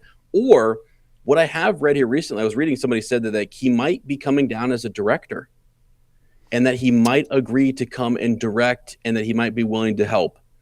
But he would not be willing. That would be cool. That would be cool. And I would be like, if he was there as a diehard fan, I would be like, let these kids who are younger than me that don't know anything about this enjoy this, because I think they will either way. And I can enjoy the fact that he was there. Like that would be. That's how desperate we are. I am to be like, please have him involved in this to some degree. And I hope he hears this. I hope he's just like, guys. Maybe he'll send us a message to say, all is well. Just I don't know. Yeah, out of nowhere, as somebody just says, hey, or maybe even it's like Billy Boyd. It's just like he's somebody sends him a clip of Lane and Ez, and he sees how concerned we are. We're losing sleep. We're getting grazed. Concerned for Vigo. We're so concerned, and he just send us a code. All is well. That's all I need. We won't say a damn word about it. We'll literally just be like, okay, we're gonna stop. We're gonna stop, and we're gonna just trust. We're gonna trust. Yeah. Could you imagine? People like they're worried about our well-being. It's like, look, guys, you do us like. You guys really went off on Rings of Power, and that really helped our stocks over here. So really, we gotta keep Lane and Ez healthy because, boy, we are pro Peter Jackson and we are the trilogy and the cast and crew and everybody. So man, it's going to be interesting. Yeah, that's a good point. Like when that first trailer drops, what will it be? What indication will it give us? Yeah. What if, dude? Imagine it's Aragorn like walking into the Hall of Fire or something and sitting down next to this like glowing Glorfindel, and he's just like, I mean, there are things they can do. There are things that would be like, yeah, okay, like pretty cool stuff. But I have to have Vigo involved. That is a you fly him down there and give him lemonade on the side. I don't care. He's just got to be there. He just has to be there. Yeah. I hate to say that. It sounds so stupid, and everyone's probably like, "That's so dumb." It's just from a place of love, because I love that cast and crew, and I love hearing the stories and all the appendices stuff, and I love rewatching the films. They gave us a gift. Yeah. They really gave us a gift, and especially our generation.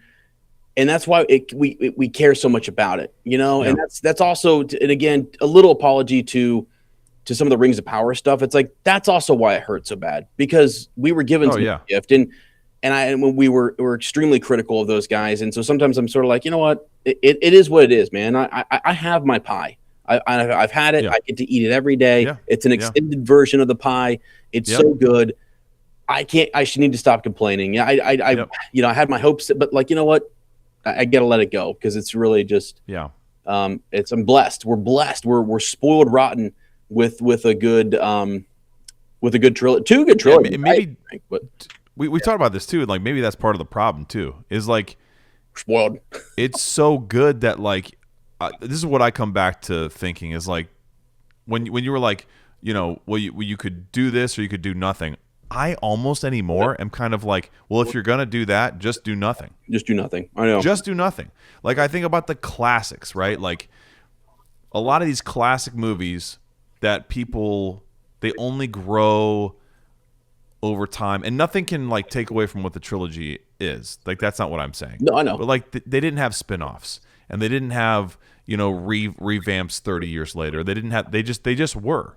They just were, and they were classics, and what that meant was you didn't need anything else. Like we were DMing with the boys, and Alex he sent that clip of Aragorn I'm on Hen about to take on the Uruk-hai, and we were reminiscing over that. And I mean I've said this forever that the last 40 minutes of the Fellowship of the Ring, in my opinion, is the greatest cinema we'll ever have had. Yep. Period. Full stop. Everything. I mean from the emotional beats to the action to the thematic stuff that takes place. It's just perfect. It is perfect. Yeah. And so maybe that's another part of my problem too, is I'm like, I don't know. Like unless it's a totally different well or it's a different perspective, I'm kind of good on it. Like I'm kind of good on even as much as I love Aragorn, it's like, I don't know. I want to say I got enough. But no, I know what you mean. What was there? Like, what is in those films does not leave you wanting for anything. And I think that happens so rarely, dude. Rare. I mean, the only thing for me is more time with the hobbits, right? And you can see what that drives in people. Like it's the reason. One of the reasons that I love the idea of concerning hobbits is because I want some more of that. But that's not like. It's not directly related to anything in the in the movies. That's just the story in general. But so and I think too, another crazy thing that the trilogy had too is like there wasn't tons of anticipation. Like when we were talking about all this anticipation now in where we are currently with all the time that's gone on between the or after the trilogy is like Now it's everything they announce, everything that they're planning. There's great anticipation for, and like again, how it can kind of work against sometimes. I think the final result, but the original trilogy didn't even have that to contend with. It came out of nowhere, man. No one thought it was gonna. It was an underdog story created by underdogs with an underdog cast in an underdog country, and it was only going to fail. And then when it came out and blew everyone's socks off, it was just this.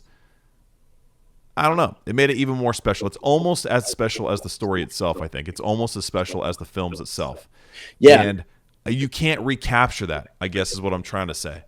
No, Yeah, the idea of like Henry Cavill coming in and playing Feanor or something. That to me sounds that people have said that, dude. That's been floating around the internet for years. They're like, you bring Henry Cavill in, you make him one of the ancient elves, you go to the first age.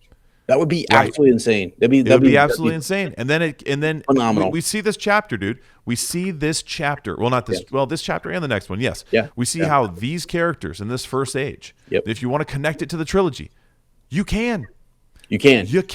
You think about the descendants of Thingol and Melian are Arwen and Aragorn. Yeah. They are descendants of these two. Right. It's crazy. You think about the next chapter when we're talking about, in the first age, you got Círdan walking around, learning how to build ships from Osé. You got freaking Galadriel there, right? I mean, you have these, and then you have the descendants of these, or the ancestors of these people then in these places. You think about Tol Eressëa, the tree that is there, the white tree, is the ancestor of Nimloth, which is in Númenor, which is the ancestor of the tree that we have in Minas Tirith. It's just it's there. Yeah. The connections are there. They're just distant.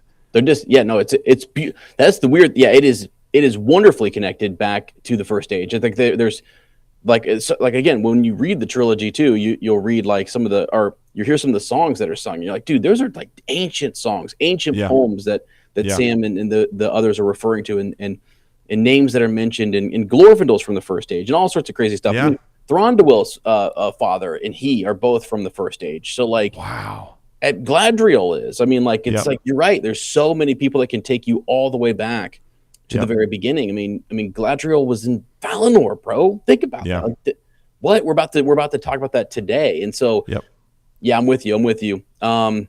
Crazy, man. So I think it's a good place to leave it right there because we'll transition to the chapter. But that's probably our last. I mean, unless breaking news happens or something, we'll kind of see. We'll always keep an eye on it. But I bet this spring we'll get it. I don't know. I don't want to say for sure, but I bet before filming starts, we'll get an Aragorn casting announcement. So I would think anyway. Right. So like in the next few months, by the time we're recording in like March and April, we might have that to discuss. What's this going to look like? Okay, well maybe it looks like Viggo actually is going to come back for a minute for part of it or whatever. I mean, the crazy thing that I was starting to think too, before some of this came out, my crazy theory was like, what if this is all just a ringer?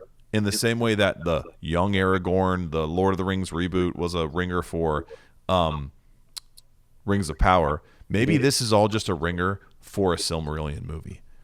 And my main thought with that was, you think about Andy Serkis, right? And he's coming on to direct. And you think about what he did most recently in Middle Earth. Yeah. He did those audiobooks for the Silmarillion. He did the whole trilogy and everything too.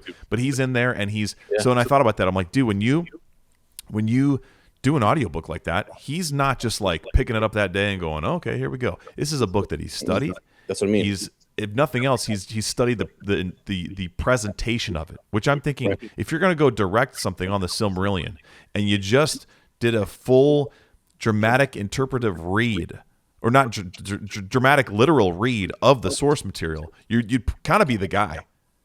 You'd kind of be the guy to be able to direct these movies. You would have such an innate understanding of those characters and those scenes and those stories and those moments that you'd be the dude who should bring it to life.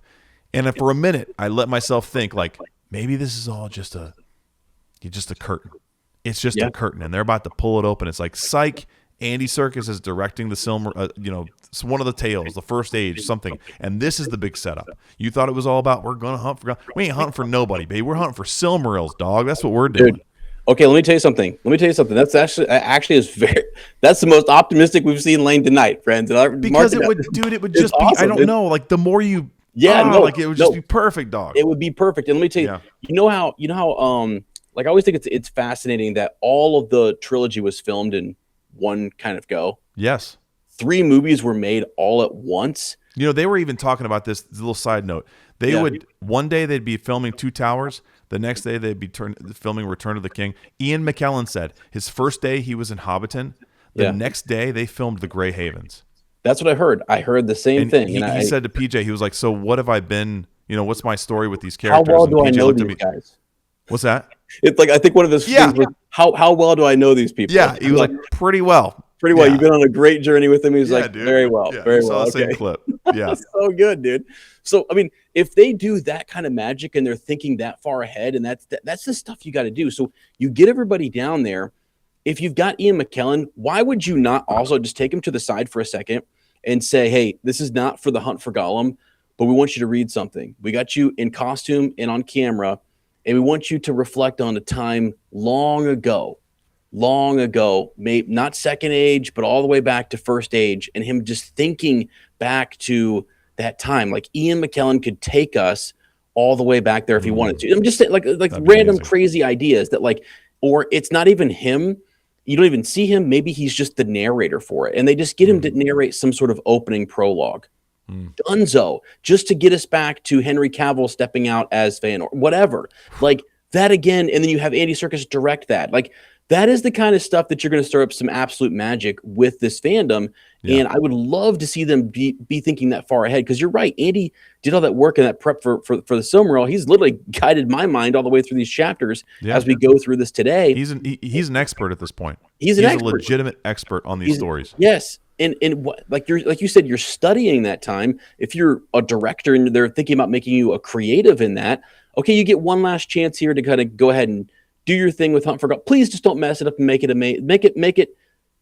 B+ film. I want better, but I mean at least a B-, and we'll move on, and then take us straight there, and film some stuff with these folks that could take us back there. You know what I mean? Have Galadriel in it, have whoever, have the voices that you need that can take us all the way back, and you would literally have the fandom like that. I mean, you could literally do that with us, and it would be introduce us to all these new Noldorian characters, and it would be explosive. The Tolkien estate, if that's not in the cards, I mean that's just, it's sad. It's sad if it's not. It is sad. It is anyway, sad. I think that's just Okay. All right, we're done. Yeah. We are All right, hey, before we get into the chapter, real quick, we had a couple polls. I won't do our normal shout-outs. That'll come next time, guys. But, everyone we always promote, go check them out. They're the best. Real quick, I did want to throw in Weird, Leather and Mead. Yeah. Go check out Travis. He's actually, I just talked to him recently. They're planning a big move. They've got a new location picked out that actually is like a castle. It's like a modern build castle in Portland. It's not that far from where they are now. I think he's doing some kind of Kickstarter or Patreon, something like that. When I get more information, we'll put it up and share it, because what's crazy, dude? 8 years ago they started. They're as old as we are. Wow. I always forget that we're about the same age. That Weird Leather and Mead is the same age as Up Talking Tolkien. Pretty wild. So it's cool. We'll direct you there. I can't believe I've left him out of this, the whole time. But apologies. But we go way back. So great company to support. We did have a couple polls. The first one was about the Hunt for Gollum, and I just wanted to ask. I was like, why are these movies really being made? 43% of people said for the fans. For me, you were one of them. I think it was. If I recall, I always try to see what the Flannel Wizard votes. The next one is for nostalgia's sake and mostly the creative team. 40% of people said that. And then 17% of people said no idea, but not for me. So kind of a 50-50 split there, really. Yeah. So I thought that was really interesting. And then I asked, in relation to this chapter, have you ever been stopped dead in your tracks by an absolute beauty in the middle of the wilderness? And 85% of people said absolutely I have. And 15% of people, they're going to someday. Don't worry about it. Absolutely. That's wild, though. We got a crew up in here. I mean, about people out on the path and just been stopped by a stunner. What's the dating thing? Thingol mingle or something? What are we gonna come up with? Yeah. Mingling with Thingol. Something like that. Middle Earth mingle? Is that what it Middle was? Earth Was that mingle it? for sure was what we were gonna do. Everybody get your Thingol and let's get down to mingle. I think Don't forget the Melians. don't forget the Melian, and oh my god, we got to get the romances. Hey, Valentine's Day is coming up, man. It is, baby. Yeah, Valentine's Day in Valinor, baby. You know what I'm saying? dude. Wow. Heck yeah, boy. Heck yeah, baby. Okay, so we're ready to dive into this bad boy. Let's get into it. It's gonna take forever.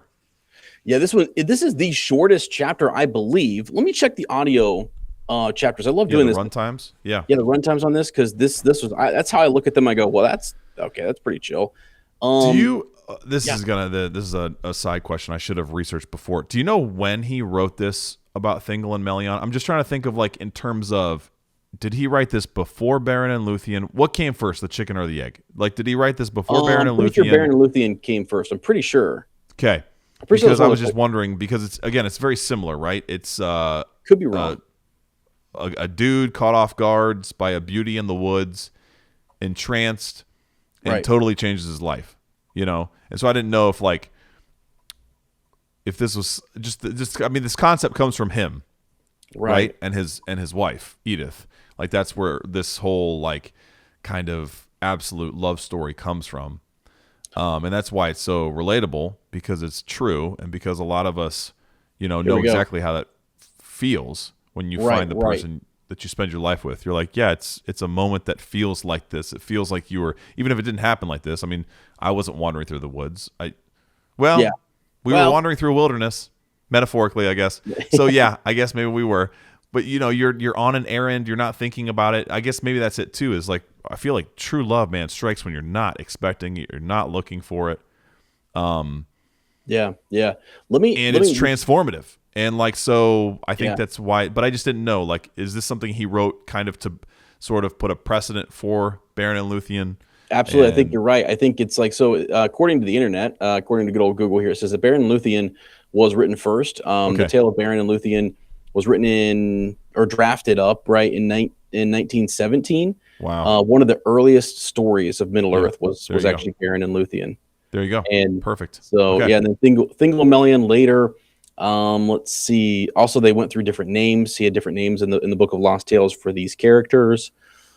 More like 1926, maybe. Looks like, when he kind of was getting the backstory for Luthien, essentially. That's crazy. The only reason I asked too is because, like, highlighted in like this first paragraph, he talks about how the nightingales went always with Melian, and the nightingale singing is something that is linked to Luthien. I'm pretty sure Tenuviel means like nightingale or something like that. Okay. And so it's one of those like almost kind of cues or like symbols for these life-changing, life-stopping, life-altering loves. You're right. Yeah. I mean, this this was definitely a story that I think meant a lot to. This is kind of a special moment, and I wondered why. Like, when I was about to pull up here, like, why it is so short and it's so just like specific, versus a lot of these things still feel kind of vague and stuff. This is like a real specific. Can I speak? Moment. And I was looking at the timer over here. So you go from like, a lot of these chapters are like 30-minute runtime, then to 16-minute, 32, and then this is 5 minutes and 28 seconds. Yeah. I mean, and you're like, it's the shortest one. It's very direct, and it's simply about him stopping and being, love at first sight kind of thing. What's up, baby? And just stopped in his tracks. It's literally, if this is a movie, this chapter would just be a cutaway in the next chapter. Essentially is what it is. Like, when this actually happens in that next chapter, because it talks about, or was it the previous one? Whenever it happens, this would be like a cutaway, and you would have this scene where this happens. It's just kind of blowing up a moment almost. Right. And dude, it's crazy because you think about this too. Like, as I'm learning this, I'm like, this changes the course of Elven history, on the entire planet. Absolutely does. It absolutely does. And Changes everything, dude. It even affects like all these other groups of elves. The other Teleri that like went on and kind of lingered and waited. They're like, well, I don't know. We can't wait any longer. We gotta go. Yeah. We're Right. going. And then like also how when they showed up and God, I'm gonna test myself here. Noldor are ruled by Finwë. Is that right? Yeah. When Finwë sees that Elwë didn't make it, and he's like, shoot, Grief. man. Like I'm saddened. I like what happened. Yeah. And how like the Noldor are very interesting to me too, because it's they love being in Valinor, but they never forget Middle Earth. And so they're kind of like versus the what's Ingwe in charge of the Vanyar? Yeah. The Vanyar are like totally sellouts. They want to be in Valinor. They're gonna go sit and lick the boots of Manwë, right? And then you got the Teleri who are kind of like, well, the other end is the what do they call it? The Unamar, the ones that never even thought about leaving. But the Teleri are kind of more like they started and then I don't know, they get stalled here by their leader. I mean, the reason they are the third kind of final group. I mean, again, they're big. They're a large group, but like it's because their leader is lost to them and everything. So what I would do because what we'll do is in my book, bro, it's one page and then you flip to the next. Yep, same. That's what it is. So let me just real quickly read like kind of a breakdown of what we talked about last chapter, just a little bit to lead us into this one. So the idea here is that the elves awaken in Cuiviénen, and they are they're summering over here. So Orome is there. We talked last time about Melkor and the war of power and the things that sort of took place with him and how they, legendary things took place and they had to protect the people and whatnot because they're making their way over and they're summoning them to Valinor. And Ulmo, it becomes important in not this chapter but the next. He was against it essentially and said that they should stay in Middle Earth. So this is happening. They're moving across Middle Earth, what will be Beleriand, and they're headed to see the gods, to see Manwë and his folk. All right, but so many do obey, and these are what we call the Eldar. The Eldar are the ones that are, as a group, moving across and going on the journey. Not all the elves complete the journey, as we just mentioned. And among the host, you have Elwë, and he's the Lord of the Teleri. He's tall, wise, he's respected. As they're going westward, though, he ends up encountering Melian. And while he's wandering alone, I guess, beneath the stars, maybe they're taking a break, they're sitting somewhere, he hears a voice singing, and he follows it to the forest of Non-Elmoth. And that's where he sees Melian, and she's one of the Maiar. So this is that, like, you have she's an eternal being. She's before time, right? Yeah. She's been Stardust. With, huh? She's filled of stardust. Stardust, buddy. She's legit. I mean, she is literally an angel, and so she's a divine spirit of the same order as Gandalf and Sauron. Right. They're at that same level, that Maiar kind of level. So he basically they gaze on one another, and they don't move for years. Yeah. We'll get that quote here in a second. We'll find where basically they just stand there, and time passes by, seasons change, the world moves on, and it's a real kind of mystical love story trance almost that he's in, right? Yeah. So once he does, though, then he'll come and he'll meet his people. So the Teleri are left behind. Elwë vanishes. His people wait for him.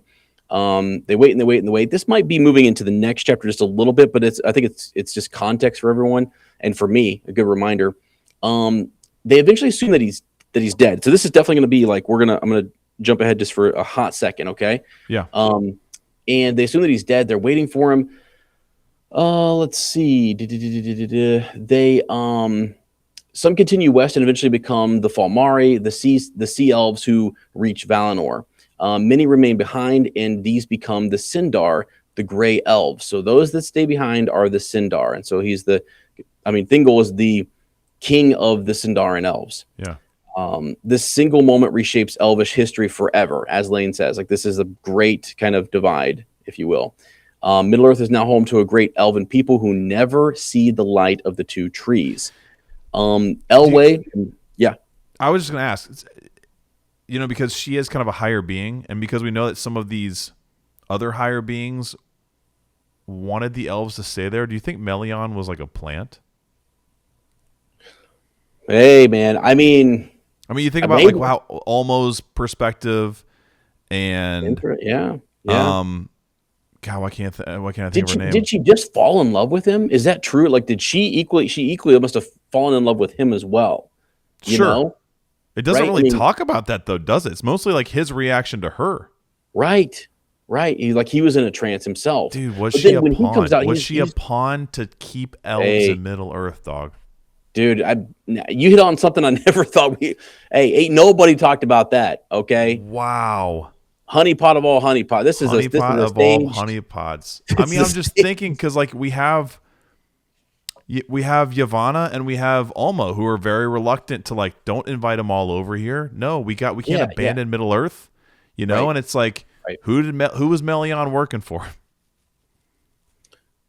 Yeah, well, yeah. I mean, seriously, I don't know. It's something interesting to think about. Right. Like, and maybe that's obviously that probably wasn't what was going on, but it's very convenient I don't that know, like buddy. they didn't want all the elves to leave, and she ensures that there are elves in Middle Earth still and that are invested in fighting, against Melkor and not just giving it all up. If that would have happened, there would have been a very small. If this doesn't happen, I should say, there would have been a very small population of elves that stayed in Middle Earth. They would have been crushed eventually or perverted, turned into Melkor's perverts, and the whole realm would have been taken over by Melkor. And then who knows what happens? Because then he's coming for, he comes for Valinor anyway, right? Eventually. Right. I know that part. Yep. But what would have happened if he would have had all of that, of, Beleriand and all of the Middle Earth under his domain and his, dominion? What would have happened to Valinor? What would have happened to Could have challenged the gods, my friend. Could have challenged the gods. Climbed up and challenged the gods, bro. His fellow brothers. I mean, that would be because he's working on a demonic host, but again, dude, that would be wild. And I mean, it's a question no one's ever asked. That's for daggone sure. Is she a plant? She's a plant. I mean, because like it does talk a little bit about like him coming out and he's like transcended. His hair is all silver and he's almost like got this glowing aura about him, and he's the tallest of all of them, right? So he almost gets like this godlike status a little bit because some of her light and her essence is like is in or on him, whatever, You know what? Same thing happened to Cisco. You remember Cisco Thong Song? Huh? Cisco Thong Song. Okay. We're talking about thingles. We may want to talk about thongles. He said the first time he saw a thong, it turned his hair white. Seriously? Quote. That's a quote. Wow. He is Thingol. He's Thongle, technically. But wow. Yeah, transformed, dude. Transformed by this beauty, bro. It's freaking transformative. Oh, that's wild. That's why it tells you. I mean, this is okay. Power of love. Power of love. Yep. So I was thinking about this. She actually has to take like carnal form. So she stays in this body, which is a reduction of stays in this body. I mean, it's like a reduction of her her power a little. You feel like she has to reduce her power a little bit. Yeah. You know? I mean, because again, going on. So it's a sacrifice for her, really. Yeah, she's like, essentially. I'll come down to you low being, even though you're an elevated one, and I'll stay in this form. So yeah, she would definitely have to really love him. I just know how much Yavanna loves plants, her seeds and everything. Same. And I figured, is she one of her plants? Is that the one she was so worried about? She's like, I got to go tend my plants and my seeds so we can keep the elves there. Yeah, it's a big conspiracy, dude. Melian sounds like melon. Melons grow from the ground. Right. Well, yeah, dude. Watermelon. He was on his way. Like, you're absolutely right. There'd be very few elves left. There would be the whole host would have gone. I mean, he was. Yep. He'd already been there to see the lights of Valinor, and he had seen the great splendor there. Dude, and not only that, think about this. So not only is it just like that group stays, they have generations that come after them, and then also because they're there, aren't a bunch of the Noldor drawn back to Middle Earth? Yeah. Yeah. That wouldn't have happened. Right. That wouldn't have happened. Yeah. I mean, not in the degree that it does. Yeah. It would. Yeah. It definitely. It's definitely an altering moment. Yeah. So Melian's a big deal. I mean, she's a freaking big deal. Like was that in the song, bro? Like, was that? Dude, now you're talking. That's what. Did anybody see this coming? How interesting is that? It's not really talked about by the other Valar or anything. It's just sort of like, yeah, they longed for them to kind of come, and like you see like later on, in the next chapter we'll talk about Olmo, and like they move the island across, right? You know, basically Elway's, like Elway's brother Olway will be like in charge of that group of people, and they'll still kind of go on and everything. But yeah, man, it's. So I do have a question: Who did Melian work for? Because we know all these the Maia they all kind of work for, or the Maia. The Maiar, sorry, plural. They all kind of like affiliate with Valar, right? So it said, according to the old internets here, it says that Melian served the Valar Vanya, the ever young, and let's see, Este, the restorer, in the gardens of Lorien, tending the flowers and trees and teaching nightingales their songs before she came to Middle Earth. Okay. So let me see here. She was around plants.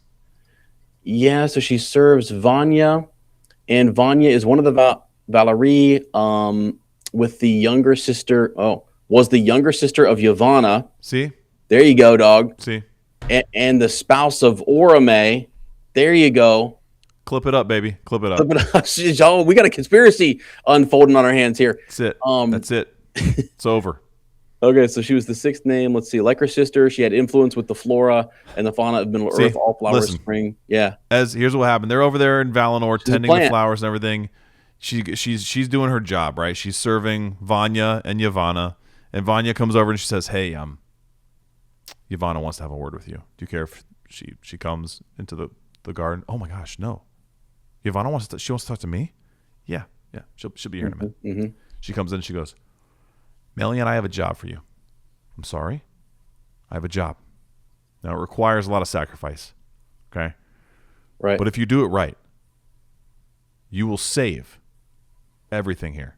All these plants. See all these plants that are growing? It can be like that there as well. In Beleriand and in Middle Earth. But you have to do this one thing. You have to ensure that the elves stay. So I don't care which brother you get. I don't care if you get John Elway or John Olway. Get one of them. Okay? Get one of them. Big deals. They're big, tall, strong guys, especially Elway. Got a hell of an arm. He's a mile high. And make sure he doesn't leave. Because this is it, honey. This is the fulcrum upon which this creative world, if we want this song to be sung the right way, we got to do this. Will you do this for me? She goes, "I'd be honored." Okay. Or I'd be on hemmed. And then she goes.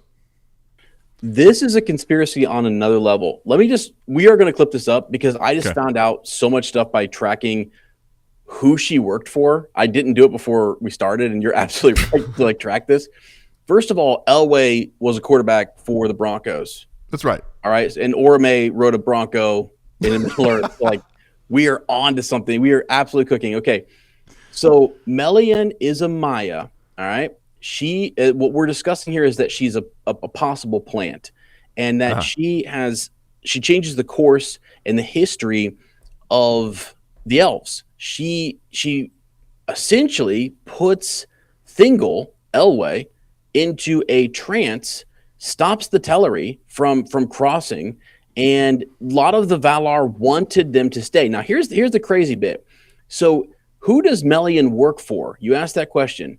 And I go look this up, and it's Vanya, the younger sister of Yavanna. They're in charge of plants. We're literally telling you right now that Melian was a plant, okay? And she's in Middle-earth to stop, to alter history a little bit. Yeah. It goes even further. She also worked for Este, who was one of the Valarri, one of the wives. She was the wife of Ermo. You go click on Ermo, guess what? Ermo is commonly called Lorien after his place of dwelling. He was one of the Valar who was known as the Master of Visions and Dreams. See? Yep. He foresaw this. Saw it. He knew. This isn't. So like he had like literally could see it, and he sets in motion a plan with Melian and puts him. It's all contrived, which is. I mean, I don't think Thingol minds. I think he's also like, I'm he's down. This. I don't think Thingol knows. I don't think she ever tells him. I'm gonna say he wouldn't mind. I don't think he would mind. No, I don't think he would have cared. Well, you're right. Maybe he would. Maybe he would have. Yeah, he's a kind of a. Now he's not prideful, but he's a big deal and he knows it, kind of a deal. You know what I'm saying? Like he knows he's hot stuff. Yeah. So maybe he would have minded if he would have been like, you only put me into that trance. You only just sauntered through the woods because it was a political move. That's political move. You thought it was better. Politics, baby. Politics. They needed a strong force there. Think about this. Later on, I'll tell you that. You used me, bro. She got used, and you used me. This is deeper than you think. So, like, when Feanor and his sons come back over to Middle Earth, thank God Thingol is there, because like otherwise Melkor is or Morgoth at the time, as he's named by Feanor. Well, he would have had it all. Like Thingol is a big deal that he's there. So. Dude, crazy. I'm gonna start calling him Elway, by the way. John Elway, baby. John Elway, buddy. Man's got an arm. Just in a personal hell of an arm. Just on a personal note, like think of all the people that come from Thingol and Melian, descendants. Yeah. Like crazy, dude. Crazy, important characters in Middle Earth, and like you wouldn't have Numenor. Right. None of this stuff. I mean, I guess none of that really matters if all of Middle Earth is lost. You know, if there's no one to fight Melkor, or Morgoth as he becomes reborn. But yeah, I don't know, man. I thought to myself, I'm like, what? It just seems like a heck of a chance. Well, I got to take a heck of a chance. Heck of a chance, and that should really give you a summer. I mean, now you have a good experience with old Lane and Ez here to really remember what happens with Thingol and Melian. Like we've added more to this story than anybody else ever has. Okay, like there's a conspiracy. It's what we're best at, baby. Dude, there's a brew, there's a bath, and there's definitely is a conspiracy going on. Heck of a chance, heck of a trance, baby. I don't know. It seems like the odds are good. I don't know. Okay, that would have been astronomical. I know they're into stars and everything, but it was either in the stars or I don't know. I don't know. The firmament. Into something, dude. Into something. Okay, we'll read just a couple passages. This is again super short. It's 1, 2, 3, 4, 5 paragraphs. Yep. So we'll read just a couple bits of it to you guys so you get an understanding of what it is. I'll start with the first one. I'll do something from the first paragraph. You go second. I like Let's go back and forth. So. Let me just read I almost can read the whole daggone thing to you. It's 5 minutes. I mean, you know what I'm saying? We're talking about it more than it would take to read. Way more. But like that conspiracy theory, I was like, we've more than covered this chapter. All right. So Melian was a Maia of the race of the Valar. She dwelt in the gardens of Lorien. And again, Lorien or Ermo, whoever we just learned right there. Yep. Master of visions and dreams. And among his people, there were none more beautiful than Melian. Well, there you go, bro. There were none more beautiful. Honeypot out the wazoo here, dude. This is so insane. She's the prettiest one. Let's get her over there. But also, hey, nor more wise, nor more skilled in songs of enchantment. Enchantment? This is unbelievable. I literally have songs of enchantment underlined. I think that's where my mind was going. Wow. Enchantment is a spell, bro. It's a spell, son. She put a spell on him. Oh, dude, this is bad. I used to really like these characters. Now I'm seeing a whole conspiracy. I mean, again, these are greater forces working for good. It's like for the greater good kind of stuff that you're like. They're not people. They're not like humans. Well, no, they're not. But I mean, again, you go, is it for the greater good? Yeah. Do I really like that you put him in a trance? Maybe. I don't know. Well, maybe this is how we kind of put a positive spin on it. Okay. These were the circumstances, right? But through that, they were surprised by the love they felt for one another. Like Mr. and Mrs. Smith, you know? They found out that I've never seen the movie, but I think it's something similar. They find out that, oh my gosh, this was all just supposed to be a ruse, a game. I know there's a better example out there, but for this comparison, but they find out, wow, we really do love each other. We really do. Yeah. Yeah. That's the only way Luthien could have come about. Is that right? Is that true love? Like it actually had to be from true love. So yeah, right. Yeah, I kind of think true. that. That's very true. Yeah, good point. So, okay. Yeah. So, anyways, yeah, that's just gives you a little background on her. As Lane said earlier, the Nightingales went always with her, and she taught them their song, and she loved the deep shadows of the great trees, and so on. She was akin before the world was made to Yavanna herself. She was akin to her. See? And at that time, the Quindi awoke beside the waters of the Quivian, and she departed from Valinor and came to the Hitherlands, and there she filled the silence of Middle-earth before the dawn with her voice and the voices of her birds. So, wait a minute. Does that mean that she's like in the same way? Hold on a minute. Okay. Does that mean when it says she was akin before the world was made to Yavanna herself, does that mean that she was a part of Yavanna's mind in the same way that Yavanna was a part of Iluvatar's mind? It kind of seems like that. I think they're meant to be separate, but it does read a little bit like that, right? Like that. Yeah.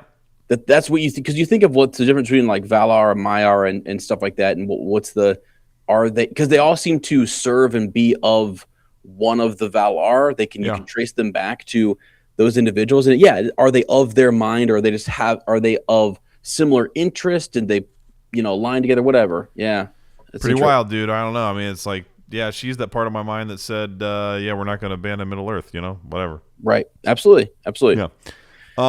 Okay, so the next part kind of talks about the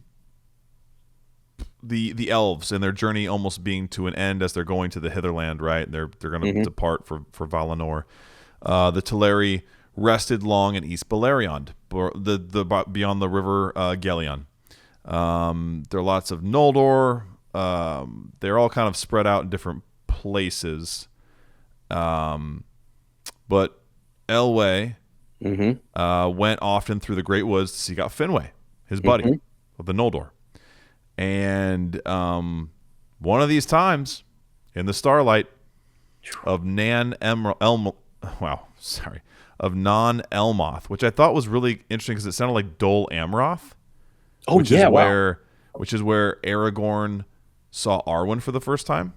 Wow, cool. That's cool. He hears the Nightingales again, which is like, Luthien, and I think Arwen to a certain extent as well. The enchantment fell on him, and he stood still. Okay, sounds a little bit like telepathy to me, or hypnosis. And afar off beyond the voices of the Lomelindi. Is this just other elves singing? I didn't look that up. I don't know. Whatever. He heard Melian's voice. It filled him with wonder and desire. This is the part that's crazy. This is the part that I remember you telling me this. He forgot then utterly all his people and all the purposes of his mind, and following the birds under the shadow of the trees, he passed deep into Nan Elmoth and was lost. Then he comes, he sees her there. Well, he doesn't come. Sorry. He came to the glade. Stars are there. There she is. And it says that the light of Aman was in her face. Yeah. Pretty wild. Yeah, that's that. Again, I think that's one of the reasons, too. He longed to go with Finwë back. Yes. But instead he finds this light and beauty in her. Right. It's and right here. Also interesting that you brought it to further the conspiracy. He's on his way to Finwë. This might have been the ultimate, final minute. You ready to go? Yep. Hey, pal. Shaking. Probably was. Probably like it's time to go. And she intercepts him. That's like a CIA. Even and she was watching him do this. She knew where he was going. And she was like, yeah, if I don't get him this time, then they will go. And she also knew that these guys are really close. Okay. Right. All right. If I snatch this little bird, when that other little bird goes over there, he's gonna miss his other brother. Right. He's coming back. He's gonna come back. His kin will come back, and that's even more reason to hope in Middle Earth. I don't know. Yeah, no, I'm with you 100%. A little suspect. That's all I'm saying. I've never looked at it this way, but now I can't unsee it. And I think it's literally this is going to be like, we'll be known for this. We're going to be known for uncovering a conspiracy theory. Yes, this is what we're known for. Yeah. Because in the next chapter, that's all it talks about is like how Ulmo was essentially like, I don't think they all should come over here. I don't think this is a good idea. And you're like, it's split. They're split in Valinor. They're even upset that some of the Teleri want to stay kind of on the island, the lonely island, and they don't want to come all the way. And they're like, "What? Come on, we're having party and whining and dining, And like, there's this other group that like a secret Ermo Lorien who is like heading another conspiracy to almost like he's saving Monway from his madness, bro. And like, it's insane. Like, you know what I mean? I have a question too. Hold on a minute. Let me ask this. Yavanna and Aule are wed, right? Yeah. Aule has invested interest in Middle-earth making it as well. His kids are there. Oh, yeah. His kids This is a deep conspiracy, man. His kids are there, and he thinks to himself, shoot, man, if all these elves leave, and Melkor's afraid of these elves, if they all leave, he's got nothing to fear. He's going to kill my kids. Gonna kill my kids. My kids are going to wake up to hell. Yep. Because I got to wait until, all the firstborn are taken care of. My kids are going to die. This is huge. This is huge, dude. As you said, so that's huge. That's Aule's children are in jeopardy if all the Eldar leave, if they all, if all the elves take off. What are the dwarves? Yeah, Yavanna doesn't want it anyway. Yavanna doesn't. Yeah, I got you. Yeah. My bad. Yavanna doesn't want it anyway. Yavanna is Aule's wife. Yep. Yavanna's sister, right, has Melian, the most beautiful little piece over here, I'm sorry. I'm just you're like as you massage it, you ignorant pig. Ignorant but you know what I'm saying? Like, hey, little pistol, little fire, got a little fire, little something. Yeah. Let's send her over. Like, that's what happened. I mean, like, there's a deep conspiracy that Monway was not privy to. That's what we're saying here. Yeah, for sure. It's very James Bondy. It's very like Bond girl. She's a Bond girl. Great call. Yeah, she's a Bond girl. Okay. We gotta like write this down. I need to do like an actual formal like 40-minute breakdown on this conspiracy with like we'll do like it'd be like the most popular video we ever do. We'll never do another one. It'll get like 1.4 million views. It'll be us breaking down this conspiracy. At first it's a joke, but now I'm like, no, it's got some feet. You could pretty much say that she's the most important figure in all of Middle Earth, couldn't you? Oh, dude, absolutely. I've never heard people talk about that. I forget where. By the way, we'll finish this real quick. Just we're almost done here, and we'll be done with the chapter. Essentially, let me get back to that. Don't let me forget my Gandalf and Melian connection. Ooh, hello. So let's see. Elway's folk. Oh yeah, Elway's folk. They sought to find him. They couldn't find him. He was nowhere to be found. So Olway took the kingship of the Teleri and departed, and which we hear about that in the next chapter. Elway then never came again to the seas of Valinor so long as he lived, and Melian returned not thither while their realm lasted. So while Thingol is alive in the realm of Doriath last, she will not go back. So, but of her, there came among both elves and men the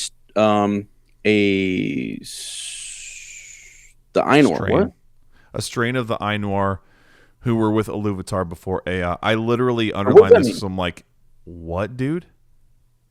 This is it not your book? Her, there came from her there came a descendancy of the Ainur. So I thought about this. I'm like, wait a minute, because I went down. Wait a minute, because Luthien's half she's half divine. Right. I mean, you could go even further because Aragorn and Arwen are both descendants of this line. I get it. Right. Sorry. They are like a percentage. If you did their genealogy, a percentage of Aragorn and Arwen's genealogy would be Ainur. Yeah. Yeah. That's crazy, dude. That is crazy. That crazy. Is actually. That'd be like finding out you're part angel or something. Like, I'm 85% German, but I'm 0.2% angel. Bro, what we are? Hey, some of us are, man. Yeah. Think about it. That's what the good book says, man. They came down here. That's true. Nephilim. I mean, dude, what if it said 3% Nephilim on yours? You're just like, Jesus Christ. I'm a Bigfoot. That's wild, man. I bet, dude, you know those people that look kind of Neanderthalic? Like they got the big, huge brow and like the deep set eyes? I bet they are percentage Nephilim. I bet so too. I bet I so bet too. they are, bro. Yeah. Anyway, There's a few people I'd like to shout out at this time, but I'm not going to. oh, As for sure. you're such a Same, dude. same, right? Yeah, we'll say it after the show. People are wondering who are you talking about. They're uppers, let me tell you, and I love you guys. It's hilarious. It's a respect, a respect. It's like a really good, like They're actually higher beings than we are. higher beings than we are, buddy. And I'm telling you, like, okay. But yeah, after this though, so we call him Elway here. He's no longer he becomes King Greymantle, Elu Thingol, right? That's what he will be known as going forward. So he stays here. He becomes the king of the Sindarin elves, and he and Melian will have a realm called Doriath, and she will put her girdle up and around it, and that is that. She will protect it from Morgoth and Melkor, and we're good, you know? Dude, she'll put her girdle up and around it? Yeah. You know I mean, what I'm just didn't you have an image in your mind when you said that? No. I innocently say stuff all the time that's just like, everybody takes it the wrong way, and I'm like, you know, maybe that's what really got him is she's standing there in starlight and she puts her girdle up around it. Right. Jeez. I don't know. Mission accomplished, Yavanna. I Middle Earth saved. Someone double check me on this, but wow. Gandalf, Olorin, as he was known as a Maiar, I think he knows. Nuh-uh. Yeah, no, I think he does. And I think he did have interaction way back in the day. It's in one of the histories. And I actually saw a video on this. Shout out to who's the guy we like? Tolkien Untangled. Tolkien Untangled. I think he did a video on it, and it's a deep cut in either something about Melian or it's something about Gandalf, Olorin, as he was known before he was chosen to be one of the Astari. What if it was his idea? What if he's the one who was like, man, Melian, she's pretty hot. And then he goes to Yavanna, he's like, my lady, I know I have no right to address you, certainly, but have you thought about saving Middle Earth anymore? She goes, that's all I think about. That's all I think about. Oh my God. I definitely don't think about my bastard children from our He lived in, in his youth, he lived in Lorien. I know. So he's right there. My gosh, dude. It was his idea. He planted the seed. That's why he has such an invested interest in saving. Yep. He's considered like, essentially one of the wisest of the Maiar. Yep. So, I mean, it's his plan all the way back in the dude. Gandalf, you are, man, he's on fire, dude. So who does Melian really work for? Sounds like Olorin. Dude, here we go. After the Valar discovered, I thought so, and I'll have to see the reference on this. So after the Valar discovered the elves at Cuiviénen, Olorin was sent there as one of the 5 guardians to guard the elves from the forces of Melkor. Nuh-uh. Yeah, this is in the Nature of Middle Earth, Part 1, Time and Aging. This is the chapter 13, looks like. Tolkien wrote this? Yeah, apparently. Wow, dude. It's some notes or something.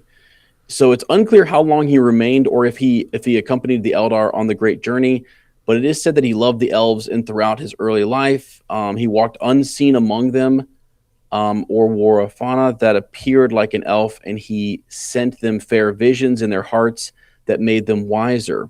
Throughout his existence, he followed the examples of Nienna, taking pity on the sorrows of the children of Iluvatar and lifting out of despair those who had listened to him. Wow. I think he came in on a comet, right? Or a meteorite or whatever. He definitely he's a stranger. He's a grand elf. Grand elf. It is possible that Gandalf, as Olorin, came to Middle Earth in the Second Age, while Galadriel dwelt now under the trees of Greenwood the Great. Olorin once had a conversation with her. That's in the histories of Galadriel and Celeborn and the Unfinished Tales. I don't remember that, but it is possible that this was just after the year 1200, but it is said that, quote, only those wise could say who are now gone. What? Hold on a second. I have a question. Doesn't Galadriel learn a lot of her magic from Melian as well? Yes, she's in her court. They're all tied up, dude. You seeing this? They're all tied up, bro. This is all, yeah. This is all fixed. This is deep state in Middle Earth, dude. This is the deep state in Middle Earth. This is deep Earth. Is this because our feed is so messed up? Is that part of what's going on? Absolutely. Lane and I are seeing conspiracies everywhere. Everywhere. Dude. That's actually our problem right now, and they've got us. This seems legit, though. Actually, I think this isn't like, It's so. I mean, they all seem legit. Honestly, I don't know. Well, they all do, yeah, which is terrible. There's always a sliver of truth to start them. I tell my students when they always ask about like reading something fun, I'm like, guys, they start with a sliver of truth. Most of them are false, but like that's how they get you. They're like, wow, wait a second, that bit's true. Well, what if the speculation around it's true? Right. So, anyways, it's not 0% of them are true. Some of them are true. Some of them are true. I think we just stumbled upon one in Middle Earth that no one has ever stumbled upon. I mean, no one. Wait till we get to the next chapter and we talk about, what happens with the Teleri coming over. Okay, let's dive into what's going on. I was just gonna say the reason they don't stumble upon it is because they just breeze through that chapter. They underestimate that chapter. That's true. And yeah, I'm hearing you. All right. I do think I don't want to. We'd be remiss if we didn't take this moment of victory to, do a little victory lap, if you know what I'm saying. I hear it. And what better way to do that than to come up with a title for our brand new podcast. For a podcast? God, we're helping people out. Still to this day, we're still providing people with names. Hey, there's a future Green Door podcast out there, baby. Let's go, dude. Let's go. You got any ideas off the top of your head? Off the top of my head, I would say the John Elway podcast. Oh, let's go, baby. Mile High. Woo! The Drive.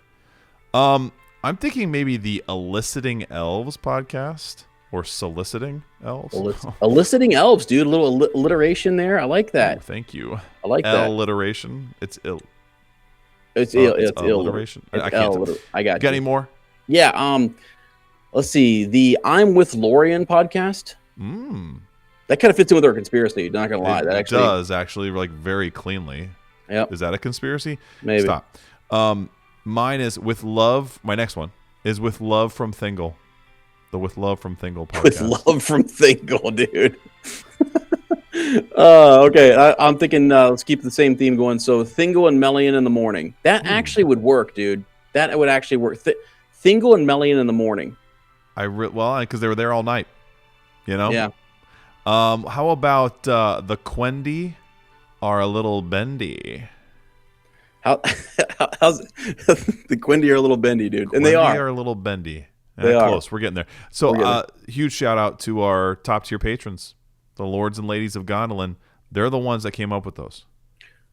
First time ever that an entire slate of the name game was created by uppers. So, yeah, all kinds of history. All right, we got the Bywater post next, my man.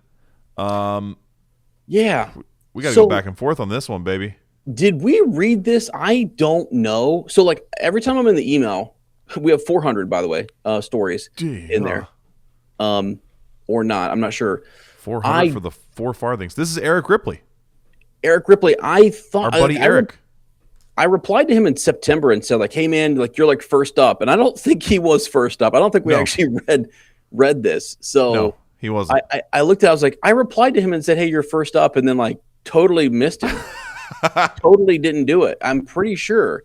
And then I went back and I for sure found one from a long time ago that we're going to bring up. But just so Lane knows, a little business meeting here. Anytime we read a story, I typically move it to the folder that says Bywater Post Read, meaning we've read it. Don't read it again because I'm pretty sure, I think we've been lucky, but there's been times where I'm like, I feel like we've read this before, but I don't think we did, Eric. So I don't think so either. No, we haven't. We met Eric, though. We got to meet Eric, which was amazing. Amazing. Amazing. And his family and his brother. Yeah, amazing. Beautiful, dude. beautiful people, beautiful families, yep. Gorgeous kids. Yep, great, man. Yeah, their costumes were sick too. They might have had my favorite costumes, honestly. I mean, they just look. I literally thought, I was like, who out of the Shire, straight out of the Shire, right? And he and his brother look like the sons of Elrond. Yeah, they do. They do. Well, you guys are a little too elven to be dressed like hobbits, but okay, I'll allow it. That's fine. Yeah, it wasn't fit. I gotta say, the costumes were great, but they definitely are like high lords. Yeah, dude, they're a little tookish for sure. Something's going on. Yeah, extra DNA. Right.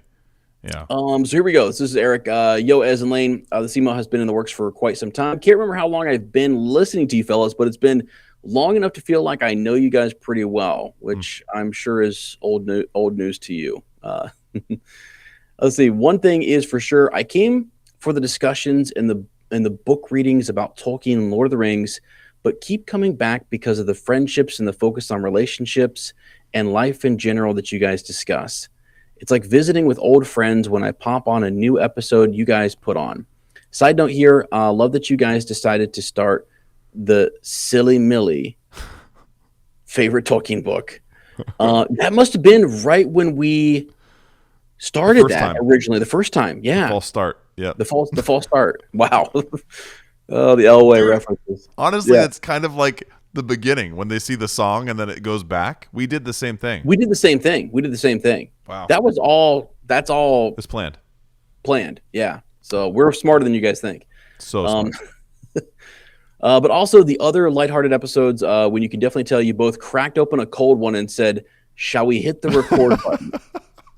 Which is so true. So true. That's so true, man. Almost had me an Elvis juice tonight. And I was like, I might need one for the second go around here if we're going to keep at this. Can you imagine if we would have drank during this episode, though? That would have been lights out. Been lights out, man. I mean, we did it. We had the PB&J a few episodes ago, and oh god, that was lights out.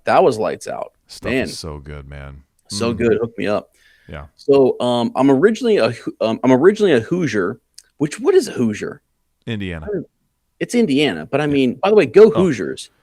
By the time this comes out, I'm not sure when this is national champs. They're national champs. They're going to be national champs. Easy. This is fitting. I saved this with, again, foresight that they were going to be national champs. Yes, it was all intentional. It was planned, just like Melian. A Hoosier is the official nickname for a native resident from Indiana, obviously. Oh, dude. Though its exact origin is debated, Tolkien would have loved this, potentially stemming from dialect for hill person. What? Or a frontier term for a hardy, independent folk. It's like hobbits, bro. I like that. Hobbit and Hoosiers, the same word. Popularized in the 1830s by John Finley's poem, The Hoosier's Nest. Today, it signifies friendliness, hard work, and state pride. That's really cool. That's wild. That's cool. I never knew what they really. I mean, I think they're cool. I like the name. What was the movie? Was it actually Hoosiers? Is that the movie? Yeah, Gene Hackman. Yeah, Gene Hackman. Yeah, great freaking movie. And what's the famous the famous play? Don't get caught watching the paint dry as you come around the fence. You know what I'm talking about? Yeah, dude. They run the picket fence. They run the picket fence for the shot to win the whole thing. I haven't seen that movie in so long. We used to do. He does where he measures the hoop and he's like, they're in the big stadium. Yeah, he measures it. He's like, still 10 feet. They measure the foul line. What's it say? 15 feet. Okay, that's the same. Gentlemen, you'll find the dimensions are exactly the same. Yeah. This court we're playing on is exactly like home. It's just like, Chills. What, dude? I gotta watch that. I gotta watch that again. I actually want to make Lottie watch some classics, and like that's up there. That seems like it would be your favorite basketball movie, is it not? Oh, absolutely, it was. I used to watch it all the time. Anytime it was on TV, Dad and I would watch it, and that's me just shooting hoops out like all the time. Like, Remember Jimmy? How good Jimmy is? He doesn't talk. Don't want to play on the team. Jimmy's the secret weapon, dude. Then the kid who fights all the time, whose dad is the drunk, Dennis Hopper. Dennis Hopper's son. And he finally pulls through. Through. They actually got him in the hospital. He's listening to the game at one point. Yeah, dude. Yeah. He's like, Dad, you did all right. Dude, we actually have been to that gym. The gym that they filmed at is actually in Indiana. Okay. Sarah and I drove by. It's like Southern Indiana or something like that. Anyway, dude, it's worth a trip. Yeah. It's Larry Bird country. That's all I got to say. Yeah, boy, the hick from French Lick. Hell, man. Okay. Anyway, But he's like, yeah, I'm originally a Hoosier, but my wife and I moved out to Montana for several years for work. Long story short, we moved back to Indiana this summer with our first little boy. His name is Micah, and he's partly why I think I'm reaching out for the first time. I've connected with both of your personal stories of hardships and growth over the years, but Lane, your experience in particular with your son Vigo's time in the NICU and extended issues really struck a chord with me. Our son came 6 weeks early a year ago and had to stay in the NICU for over a month, catching up all sorts of benchmarks. Wow. We finally brought him home with oxygen, but oxygen that he was on for 5 months. Wow. Didn't have any family around. Man, it hits us hard and was not what we expected. But Lane, I know from hearing you describe your son's situation that you guys were hit hard as well. Yeah. And yeah, man, the NICU stories I've heard, and that is I can only imagine, man. Like that is also, it's just terrifying because I think about like Lucas now, and just all the fears and anxieties I have now for my son. It is, You know, it's amazing. I didn't even realize that. Like when we were sitting there talking, at LEP3, had no idea. Yeah, right. Isn't that interesting? I don't know. There's just something that's amazing. Yeah, it is amazing. It's kind of like what Lottie said. Like all these stories and all these people have always been there, you know, and all of our hardships and times where we were kind of like had a lot going on in our lives and stuff. These people were always there, and then they showed up, and they're just like all of them had like angelic presences to us. Like they all felt like they were sent to us as messengers to inspire us in some way. And I was like, man, can you imagine too? Like if we would have made the decision, because I remember we kind of like, I don't know if we talked about this as time went on. Like, can you imagine if we never talked about our personal lives? Or no, definitely we didn't talk about it as much as we did. We talk about it like some people say too much, right? Too much, yeah. But you know, as we rediscovered after LEP3 that's what so many people, or at least one of the aspects that people enjoy so much. And I think like if we wouldn't, like Eric wouldn't have known that, he wouldn't have had that relation, you know, that connection or whatever, or even just that.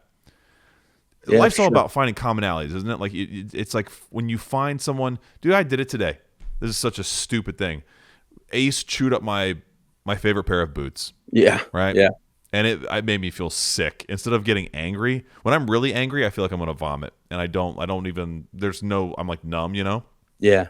Just because it's like I don't have money to buy new boots. They're my favorite boots of all time. They were an investment. Like you remember when I bought those boots, right? Like they're my boots, dude. They've been through a lot. They're 5 years old, and I was gonna have them the rest of my life. Still will, but you know. Anyway, I looked up. I was like, "This. Please tell me this happened to someone else. Please tell me someone else's Red Wings were chewed up by their dog, and it wasn't just me, right? Mm-hmm. You know." And we do that with everything, stupid things like that, and important things. We look for connections with people to know that, like, okay, I'm not alone. Yeah, I did it with Sarah today. I called her, and I was like, I don't know what's going on, but I feel like I'm on the verge of a panic attack, and I can't focus on anything, and I feel irritated by everything. And it was a crazy night. Anyway, she was like, "You're not alone. It's not just you." She was like, "I feel that way." She said, "I've seen a lot of people who've been saying they feel that way lately." And just knowing that got me through the day, dude. Yeah, man. Just knowing that. And so I think, I don't know. All I had to say, I think we all have times where we want to share more, we want to share less, whatever. But I think sharing is always the way to go. Me too. I really do. I think it breaks people down. I think it makes human beings humans. I think it's, it really, I think it's what binds us all together. So Eric, thanks for sharing that, because now when I see you again, we'll have that to talk about. You know what I'm saying? Like and it's something that couldn't come up in 10 minutes in a party. You know, now when I see you again, that'll be one of the first things I talk about. So absolutely. Yeah, and I think too, like I've sat in department meetings where like you have the person who shares more than anybody else, and like they get laughed at sometimes.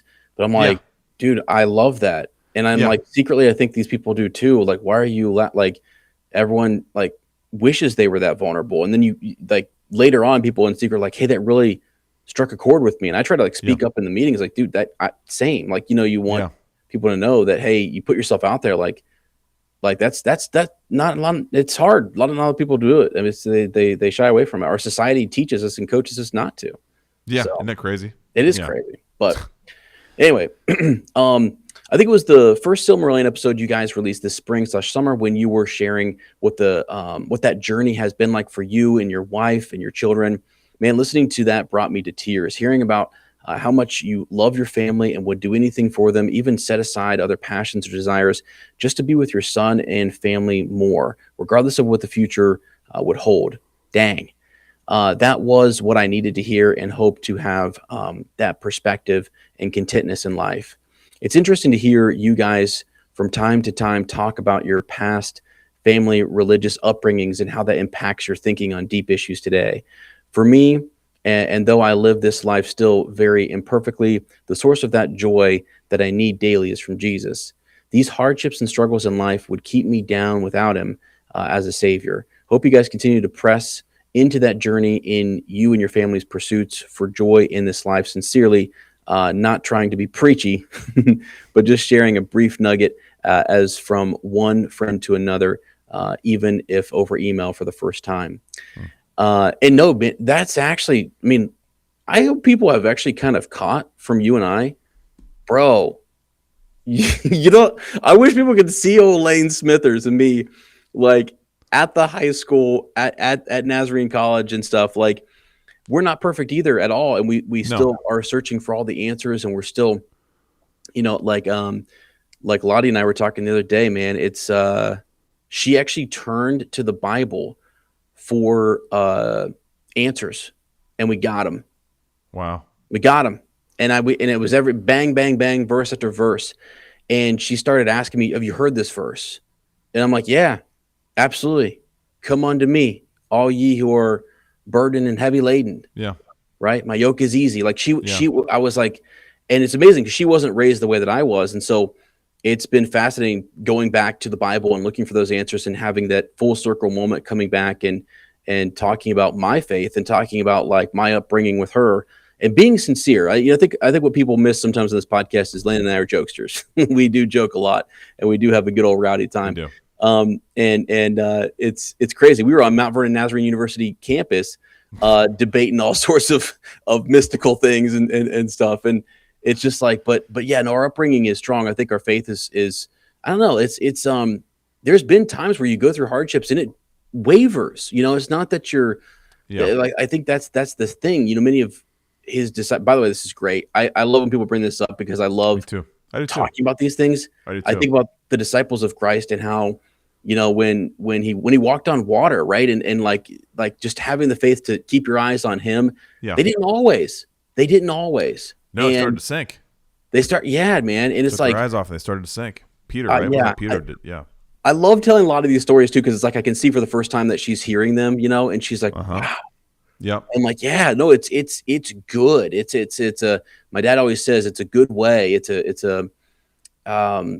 Yeah, man, I think you and I have often said just like Christ is so, his story is so inspirational. It's everything, you know, it's so inspirational. It's so, I don't know, uplifting. And it's definitely changed my life, defined my life. You know what I mean? Yeah. And it's amazing to go out into the world and still look back and be like, wow, my roots, my upbringing, my faith, my relationship with God is still something that I can, like, I check. You know, is he here? Is he there? Is he like and he says to try me, right? Yeah. He says to try him. And so I do. And then he comes back and he's like literally showing my wife things that I'm like, wow, to this day, you're still like showing me things. And so to Erica, it's like, it is, I think, you guys kind of hear like a raw conversation between Lane and I sometimes. We're just sort of like, what's going on? We look at the devastation in the world, like our lives, personal things that have happened, and it's just like people treat each other. It is wild to. I don't know if have we ever talked about this, like how in this it is interesting how often when we talk about this all the time, we talk about this kind of stuff off mic in just our normal everyday life. I mean, I had trouble last couple of weeks, and I would just text Ez and you know I feel like we lean on each other quite a bit. Oh yeah, dude, I love you know. I mean, so was out the wall too, buddy. And so mine's interesting, right? Because the more complicated life gets, the harder I feel like I think some people it's easier to believe in God, and like a loving God and like the God that we grew up, you know, kind of understanding. For me, it's been harder. It's been a lot harder. Damn near impossible sometimes. But I told Kurt Jones this. I've told you this before too. I told my wife. But I was having it was the last long expected golf outing we had, and it was just me and Kurt. I think everyone else had left, or people were in different places. It was just me and Kurt by the fire, and he was just talking to me, asking how I was doing. He was talking about how beautiful Vigo is, Yeah. And he's someone too, like you, who I think he met Vigo that day. Remember we all played baseball with him? Oh, yeah. Vigo was coaching us. We were playing wiffle ball, and I remember when Kurt met Vigo, he got like right down with him and was talking to him and smiling and stuff. And like Vigo's voice is very quiet, and not everyone takes time or feels comfortable to like listen to him, which is heartbreaking to me. But Kurt is one who does. Yeah. And anyway, he was talking about, I think he was just letting me talk. And sometimes I just I'm very thankful for friends who just, you do the same thing. Who Eric Meeks, another one. Got great friends who let me do this. Just let me kind of ramble. Yeah, so I feel like sometimes I'm talking to myself, Yeah. But it's just I can't even explain it. But it's therapeutic for me, and I just need someone to listen. Yeah, a lot of times. And I was telling him, I said, like, you know what? Like, I don't want to believe in a loving, caring God. I don't right now. But I was like, I said, my son Vigo will not let me stop believing. Yeah. Like he won't let me stop believing that there is something greater, that there is something more going on. Yeah. And really, I feel like that has, if I can think about where my spirituality is right now, that is it.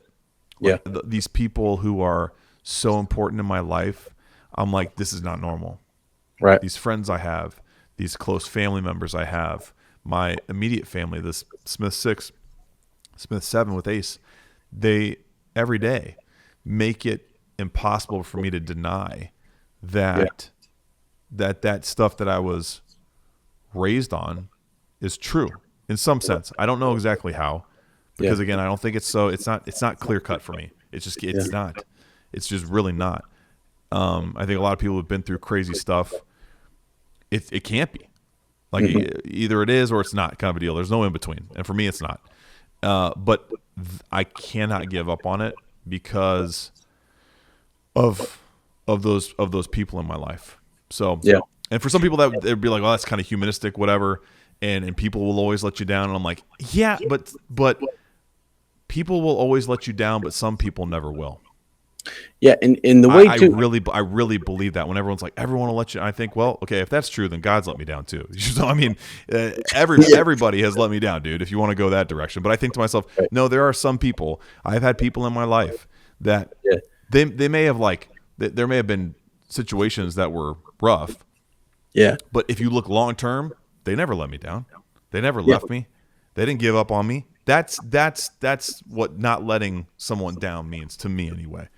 Yeah. So. And dude, I think, you said something really interesting that I think a lot of people don't either do or don't have I think it's good for people to speak out loud and to say things unsure. You're not even sure where it's going to end, where the conversation's going, or whether you're right or you're not, or if you're saying everything perfectly. I think there's this fear we have of well, somebody's going to call you out and quote a scripture and say, well, hey, hold on, I got you right here on this script. And we're like, look, I'm just, so when you and I talk, and when we talk with other friends and stuff, and like when my wife talks to me about it, it's just like, it's just raw, and it's just authentic. It's genuine. It's genuine emotions and feelings. And I've told you before, I've had dreams and visions where Vigo is like a God speaking to me. You know what I mean? Like he has this, so you talk about connections to other spirit and other, we're eternal beings. And it's been crazy whenever I speak to him and see him and stuff, and especially when I've seen him in my dreams. That was the most real thing. It was wild. It was fascinating. So, anyways, I appreciate people like Eric and our friends at LAP and just in general over the years who have come in, and we do all have, for the most part, we have this similar, like Tolkien. We were attracted to Tolkien. We have similar paths. We've come from similar upbringings and stuff, and we've branched out and come back, and we're out going this almost this sort of I don't know, like wavelength. Like we're in and we're out. We're Yeah. coming. We're just. It's a journey. Life's a journey, and that's what these stories are about. Yeah. And I think that's I it's key. I do love how Eric did that, though. I love how he expressed that sentiment, how he communicated that. Because to me, that makes me think of like David Downing, right? He's another one who we've Absolutely. had, spiritual, very deeply spiritual conversations about someone who's very convicted in his faith. You know what I'm saying? Who has a strong like that. That's a very strong and certain relationship. And I've never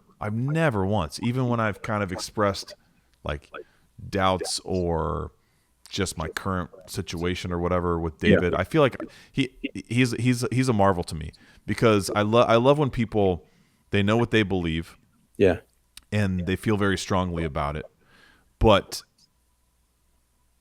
don't try to change you, or like don't try to change your mind or change your current situation.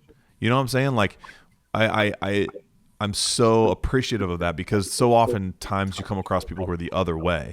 There's no bigger turnoff than when people they know what they believe, and they want you to know that they believe it's the only way.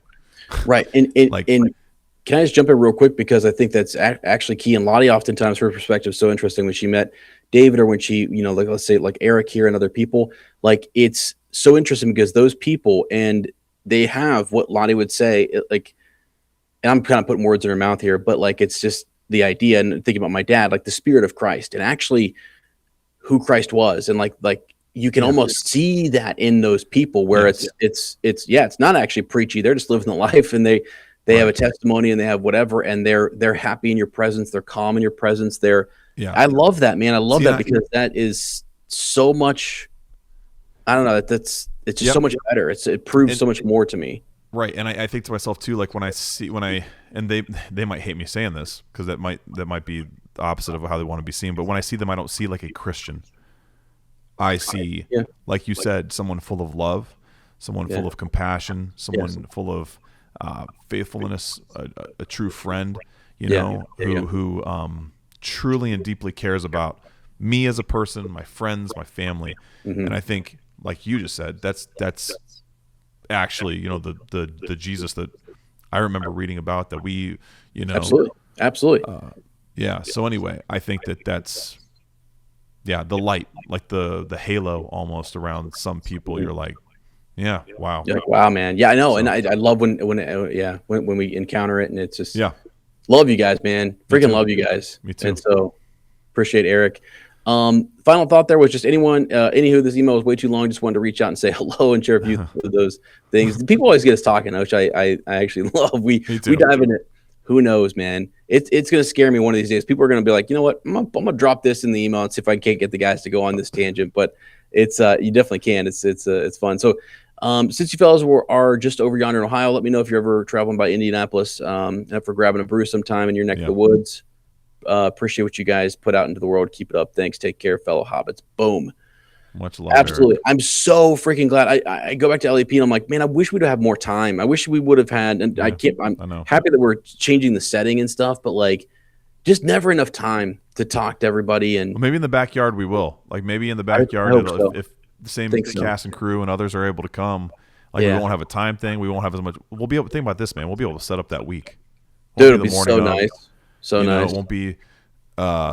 You're coming, stay down here, so one of us won't be going back and forth. Imagine me up on that ladder again, shaking, right, with Gina out there. One rung up. One rung up. Gina was like, "This boy's." I mean, I had one stop. I mean, I was 1 foot off the ground, and Gina's like, "This man is shaking. This man." I was like, "Gina, hold me up." And so this is Sarah's mom, by the way, and she's just. I mean, the sweat was pouring off me, son. I was. Holy Lord. I was like, I said, if the Lord wanted me up this high, he would have given me wings. That's right, dude. It's not my time. It's not my time yet. No. God, it was man. so funny. Sorry. Crazy. I can't wait for that, though. Yeah, the setup would be awesome. And, hopefully we will have more time to just hang and get to have those conversations with people. I believe it. I believe we will. Me too. All right, our next one is from Dina Solomon. Okay? Hi, as in Lane. My name is Dina, and I'm 29 years old, turning 30 this year. I'm writing to say thank you so much for doing such an amazing podcast. I started listening in mid-February and finally caught up with your most recent episode this week, mid-June. Your podcast has helped keep me sane at work and given me many laughs, gasps of surprise, nods of agreement, and personal epiphanies. I really appreciate how personable you two are, how you involve crazy, man. Involve friends and family in the show, and how open and friendly you are with listeners. I'm close in age to you guys, and I don't have many friends around my age. Listening to you two makes me feel like I'm sitting on a friend's couch with a drink in hand, talking about anything and everything.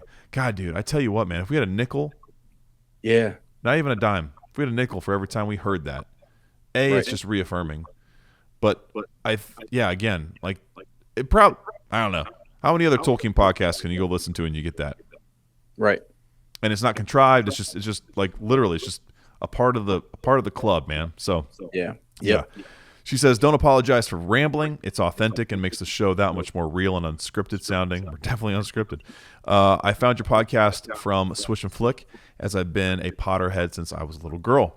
I look back, shout out to our friends at Swish Flick. I look back fondly on book premieres, long lines at the movies, and day-long movie marathons. I even have a book box from the Half-Blood Prince book release with a do not open before this date all over it. That's Wow. So cool.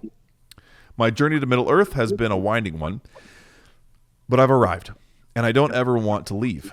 In 8th grade, I was in the library one day looking for something new to read in the fantasy section. I pretty much lived there as a kid. I came across The Hobbit, and after reading the back summary, I thought it sounded fascinating. I read it and really enjoyed it. Enough to write a book report on it. After that, I watched bits and pieces of the Lord of the Rings films with my dad. He has all 3 on DVD. Let's go, baby. Though not the extended editions, I'm sad to say. That's okay. I had those too. I loved those too. But that was about as far as I got into Middle-earth until last year when browsing in a local bookstore. I came across the beautiful gray, soft-cover, 1-volume edition of the trilogy and immediately bought it. I have a massive book collection and love of reading, and I wanted something to sink my teeth into, to lose myself in, just like I did at Hogwarts. I also bought the Reader's Companion that same day, and I'm continually blown away by Tolkien's linguistic brilliance. Mm-hmm. Indeed, thanks to your recommendation to pick up Tom Shippey's book, I read Author of the Century cover to cover on the plane during a recent vacation to visit my folks. It's a great book. You got a copy now too, right? Absolutely. Yeah, baby. It would have been covered in highlights and pencils and exclamations if it wasn't a library book. If my eyebrows rose more as I was reading, they would have flown off my face. I tried to read Shippey's other books about Tolkien, The Road to Middle-earth, but it didn't seem to have the same sort of tone as Author of the Century, so it didn't maintain my interest. Perhaps I'll try rereading it one of these days. Although I've caught up with the podcast, I find myself listening to episode 65, Mount Doom, again and again for words of wisdom and encouragement. That's a while. It's been a while since someone's referenced an exact episode. I don't remember that. Do you?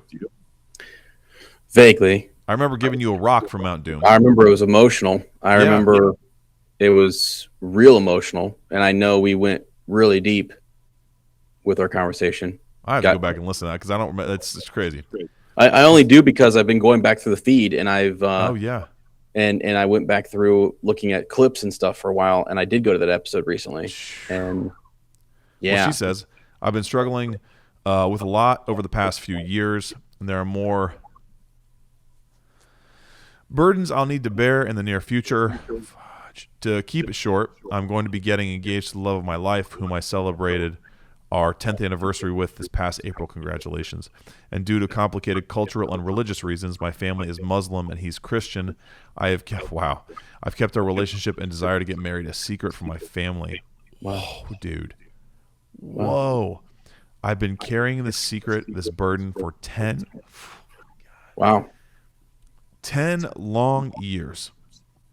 I'm going to be moving in with my partner at the end of July, and while I can't wait to finally start our lives together, telling my family and coping with the aftermath are additional burdens I have been having much anxiety about over the past couple of months. Oh my gosh. Oh man. I do have a support network of friends and my partner, of course, to rely on, but I have yet to find someone who's done what I have and lived to tell the tale. Sadly, I do mean this last bit quite literally. Honor killings are a real consequence of religious fundamentalism and are unfortunately common in the Muslim world. Wow. Unreal, man.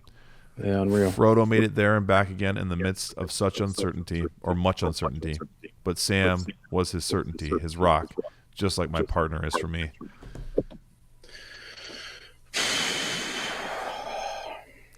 That's wow, unreal, man. man. I mean, this is the crazy thing. Like, people's lives, man. Yeah, man. There's so much. One human being's life is full of so much good, bad, hope, despair, joy. Right. You know, everything in between. Unreal. I can't wait to listen to more episodes of The Hobbit, and I look forward to the Silmarillion as well. When you guys get to it, well, here we are. How ironic.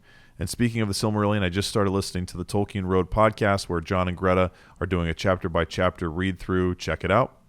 I hope that both of you and your families are staying safe and as sane as you can in these difficult times. I'm sure you have a lot of Tolkien stories to get through, but maybe you'll get to mine eventually. Sincerely, Dina. Dina, that was beautiful. I don't even know, honestly, what to say. We just said, too, like, as we were talking about Eric's, like, sharing, you know? Yeah. I think it's a thing, man. Like, the more and more stories are shared, I think telling your story and telling truth and talking about your experiences, your own fears, what you're going through is a good thing. There's times where I hesitate, man. There's times where I hesitate to, like, even in telling Lane some of my stuff. I mean, I tell Lane probably more than I tell anybody, but there's still things that I hold on to that I'm like, I got to let them go. I've got to just tell the world what I'm feeling. It's nothing like personal, but it's just like fears that you have or things that are kind of going on or whatever. Even your dreams and your aspirations and stuff, like, man, dude. And it's so thank you for sharing, and all of you for sharing. So many of you have shared a story. It's sitting in our inbox and we're going to get to it because these stories go out to other people who are listening, and I think some people it's their favorite segment because they want to know what other Tolkien fans. How can you bond and meet friends and have relationships with other people around a book series that's so profound and so impactful? And then you yourselves have such different walks of life and different areas of the world that you come from. It is wild. It's wild. Never thought when we started this podcast that these are the stories we'd be reading and the things that we'd be talking about. No. And I think, and I'm not, again, I was jokingly tooting our horn at the beginning of this episode, but dude, I got to say, I have always, when I've talked to Lane, been like, it's been raw. It's always been just authentic and genuine. And because of our friendship and because of how much we love each other, we were kind of cool with just putting our stuff, our own vulnerabilities out there online. And I'm glad we did.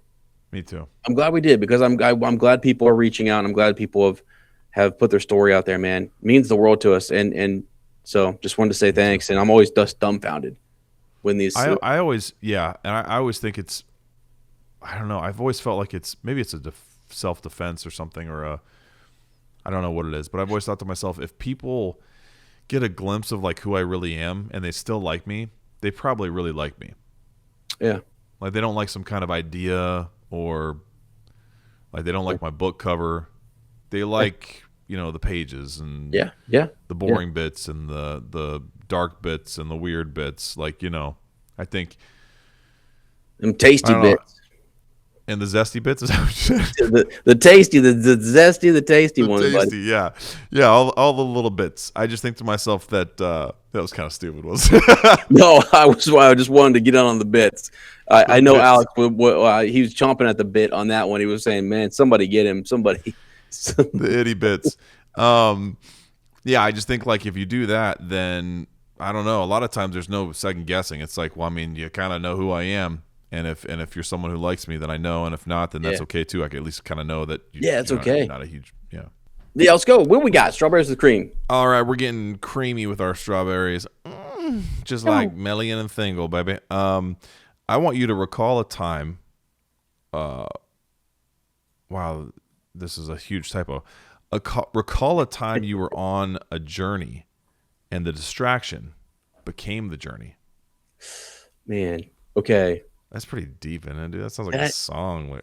Where the distraction became The journey. Let me Yeah. think here for a second. You would think I would thought about thinking I would have thought about I this could do before. mine. You want me to do mine real quick? You Give got me one? some Yeah, time. go. Yeah, if you got I do one. have mine because actually Sarah was asking about the episode the other day, and I was working on it. She's like, "What are you, what are you working on?" I'm like, "I'm doing a strawberries with cream," and I said, "I think maybe for this one it'd be good, like, the time you were on a journey and the distraction, you got distracted, and that became the new journey." And she was like, "What would you pick?" And I was like, you obviously, but I'm maybe even, what helped me find you was after college.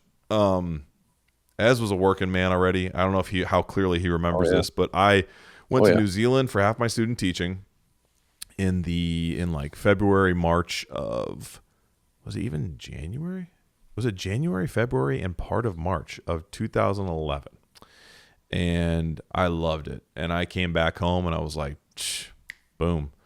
Yeah. I'm going to graduate and I'm going to go move to New Zealand. Wild. And to do that, immigrating to New Zealand is very difficult. Is it? You have to either be married to a Kiwi, Okay. or you have to have like a job essentially, and then you can get a work. That was difficult. Yeah, you can get a working visa. yeah, right. Yeah, well, that's pretty simple. You can get a working visa, but even then, it's like you're never really an immigrant or an official citizen until they make it really hard. They want to keep the population down because it's where all the elites are going to go when the world ends. Yeah, it's paradise. So, but the family I stayed with in New Zealand, the Sellers, the oldest son, Steve, he worked at a factory, and he was like kind of higher up, and he was like, he talked to Margaret, my host mom, and she was like, Steve could get you a job, and you could have a job as long as you could get here. You would have employment, and then, it could lead to whatever you wanted. Right. And I was like, sick. So I graduated college with that. That was my plan. I was going to go work in a factory, which I did in the summer, get enough money to buy a plane ticket, and then fly to New Zealand and live in New Zealand for the rest of my life. And I dead set, dude. I mean, I was dead set. Yeah. It wasn't even, yeah.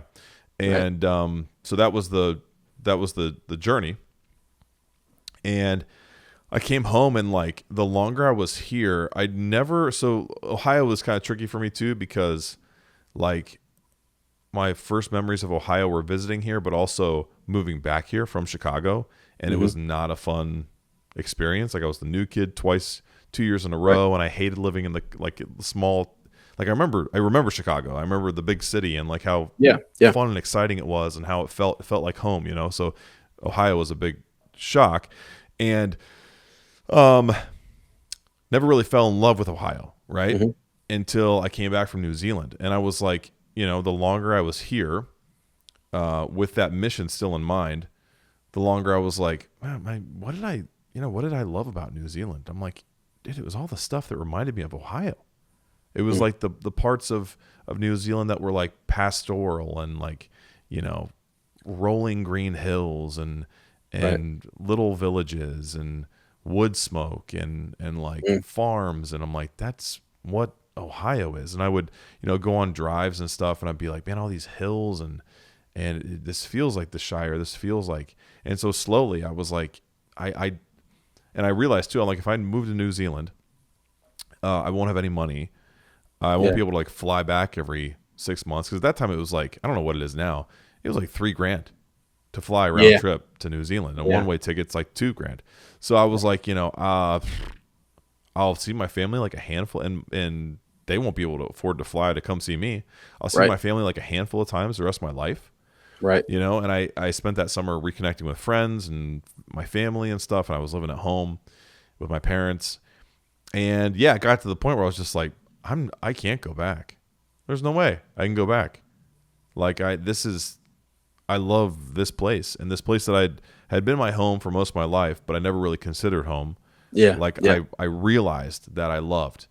And I mean, if I didn't, like, I was trying to go to Valinor, you know what I'm saying? Yeah, buddy. And if I hadn't, happened upon Ohio in the glade and under the starlight, I would have gone. You Would know, have gone. and my life would have been totally different. And I'm glad that is not what happened to me. I'm glad that wasn't the fate of my life. So, Right. yeah, And because it I gotta allowed so many say, other things. Yeah, you literally are just like Thingol. You've John been Elway. there. Yep. The You've fumble John and the drive. John Yeah. Elway. But bro, you've been to Valinor, you've seen the lights, you came That's back, true. and you're like, hey, I think we should go. And then you're like, well, wait a second, it looks pretty good around here. And then all of a sudden, Sarah shows up, and you're like, hello? And you're like, wait, yeah. what? She's from like Shire of America all of a sudden. Okay. Yeah, baby. Like It really was. I mean, like that's again, staying in Ohio allowed me to fall in love with my wife and have my own, Thingol Melian, my own personal Thingol Melian experience and life shift and everything. And yeah, I'm King Lingle, for sure. Yeah, King Lingle. Yeah, so that's mine. Mine was staying here. I like that in the actually. Shire of America. I like that because it has to do with like setting and stuff like that. I think like for me, obviously mine kind of first thing that comes to mind is your wife, right? It's like okay, it's definitely my wife. No, my wife. Oh, okay. Your wife. Say, dude, our watch wives. your damn mouth. Our wives. Ignorant pig. Our wives. So like I remember like around that time, I'd said to you and Sarah even at some point, I'm like, I don't know, I said like I had kind of just said I'm good. I'm not gonna keep like forcing the whole Lois Lane thing and trying to find my Lois and try. I'm just gonna like if I'm 55 or 65, I don't really care. Yep. I stopped looking and stopped really trying to force or even listen to anybody who's like, oh, you should date so and so, you should whatever. I'm like, nah, I'm good. Yep. Like when I see her, she will put me into a trance and then we will be done. Dang. So I then I don't know if I told you this. I got a license to teach in all those different states. Yes. So I got a license to teach. You told my dad that, didn't you? I think you told my dad about that too. Yeah. Yeah. I had a license to teach in Florida. I had an interview in Florida. I had a license to teach in New York. I think it was Washington, in California. Yeah. I even had an interview in South Dakota. Dude.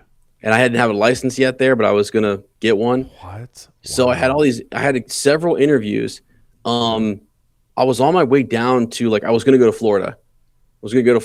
And I was, of all places, I never thought I would go there. I was headed there and they had offered me like a literacy support job or whatever. They'd offered me the job on the phone. I was like, well, these people are desperate. So whatever. But they looked at my background and were just like, we need somebody with your expertise. Yeah, whatever. Yeah. And just along the way, I'm like, part of that journey was just, I knew I needed to get out and get away. I just needed to, I needed to go somewhere. I felt like my heart, the other half of me was just away. Yeah. And then along the way, that's literally what happened. I ended up meeting somebody who was across the world, and she became the journey, the whole adventure, So the adventure was like me going out and finding myself and trying to just like putting that down, looking outward and saying, okay, I'm going to stretch myself and go.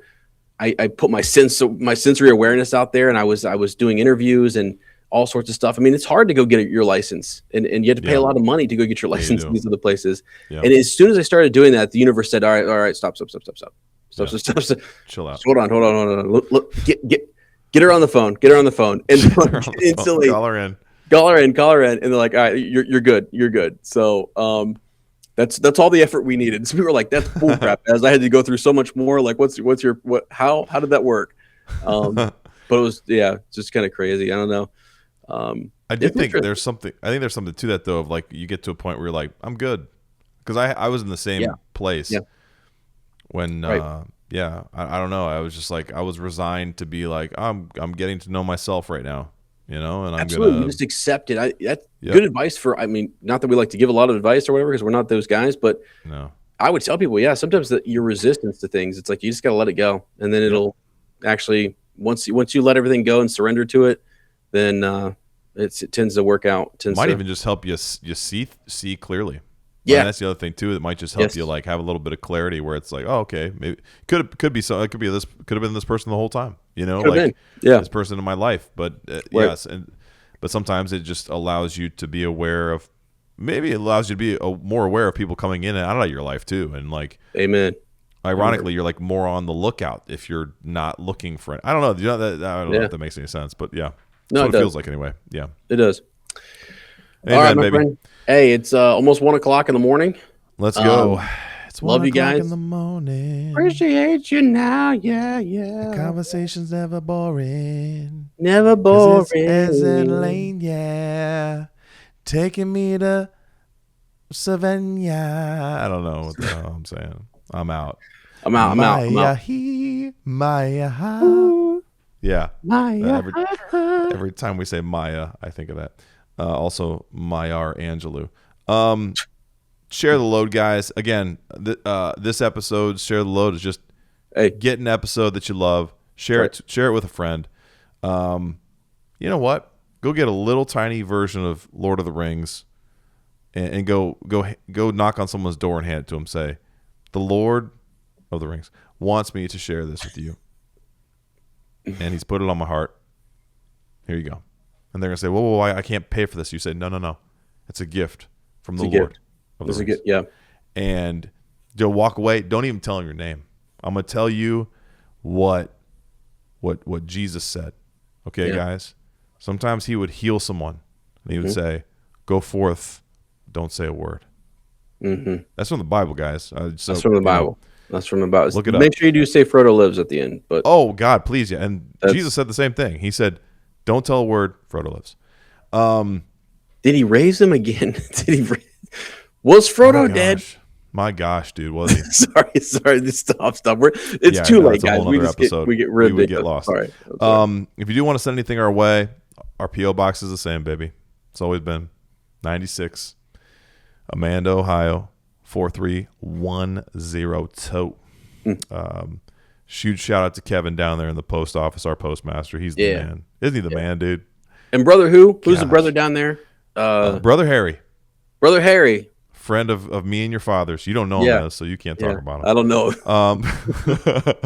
Again, a huge shout out to our top tier patrons, the lords and ladies of Gondolin, Susie, Amanda, Kevin, Aaron, John. Is that you in there? Yeah. And Steve. We love you guys.